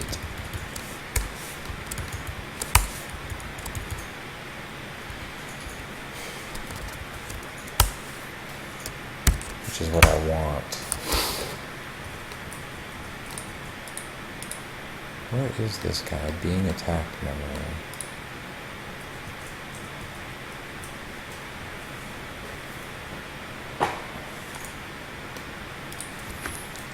We want a hate target memory.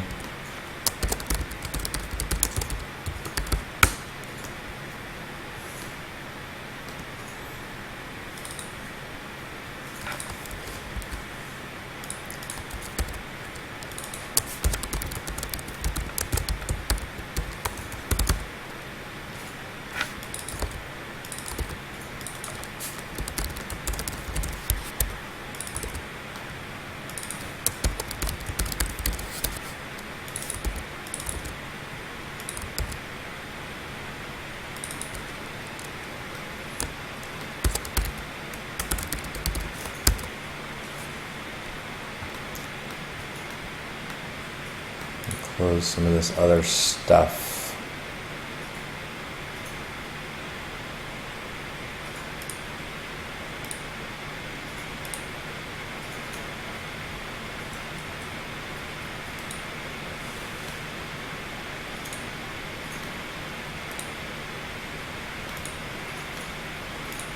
Got too much crap open, it's confusing me.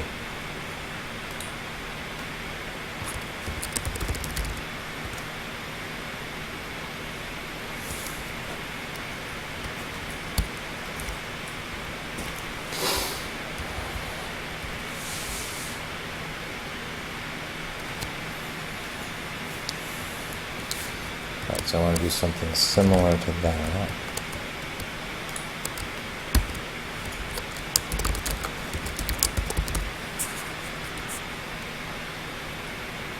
Yes, we do have the game on Steam. It's in early access. So we've been in early access since November. Mostly because we want people to play the game and give us feedback in the development process.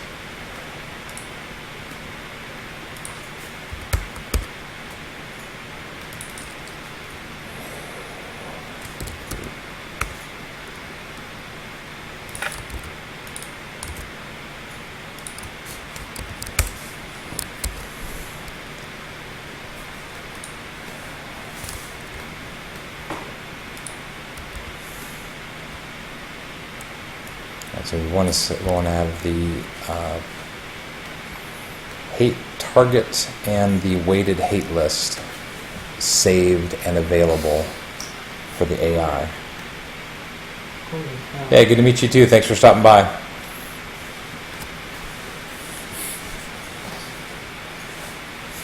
What? Oh, I almost beat the boss and it exploded and put me at 6 hit points. Wow. There should be an achievement for that. Damage avoided. Failed.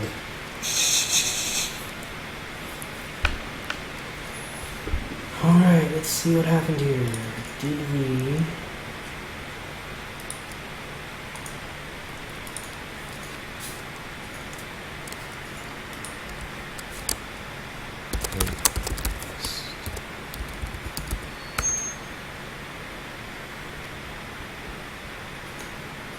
I don't know why it...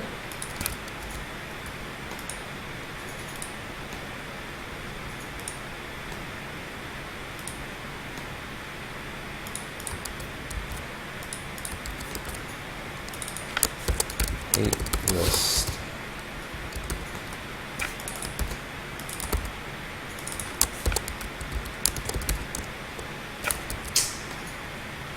Alright, so this is going to be a list of monster hate.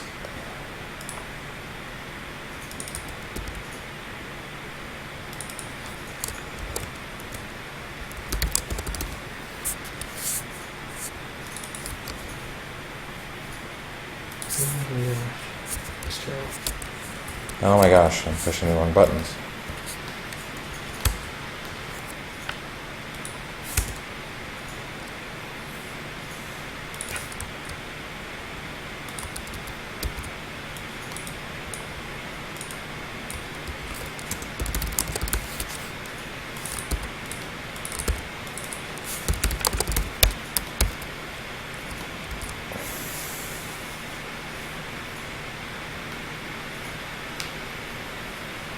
Oh, cool. Thanks for hosting us. I'm not even sure what that means. I assume that means that our stream is showing on your stream.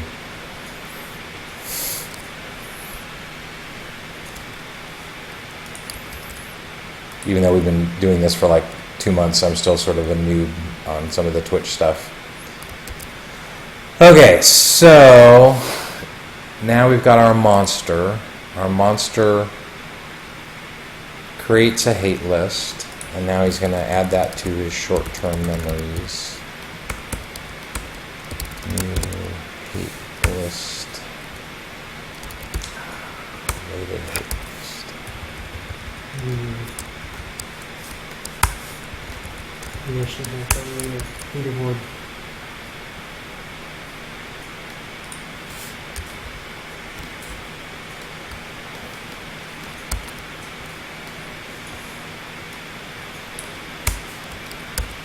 Probably should what? Have its own leaderboard. What? Yeah, arena. Totally. And rest of So are you doing leaderboards by class or just by... the class and right now it's just class, but it should be class and mission. So how many leaderboards can you have? It's like infinite.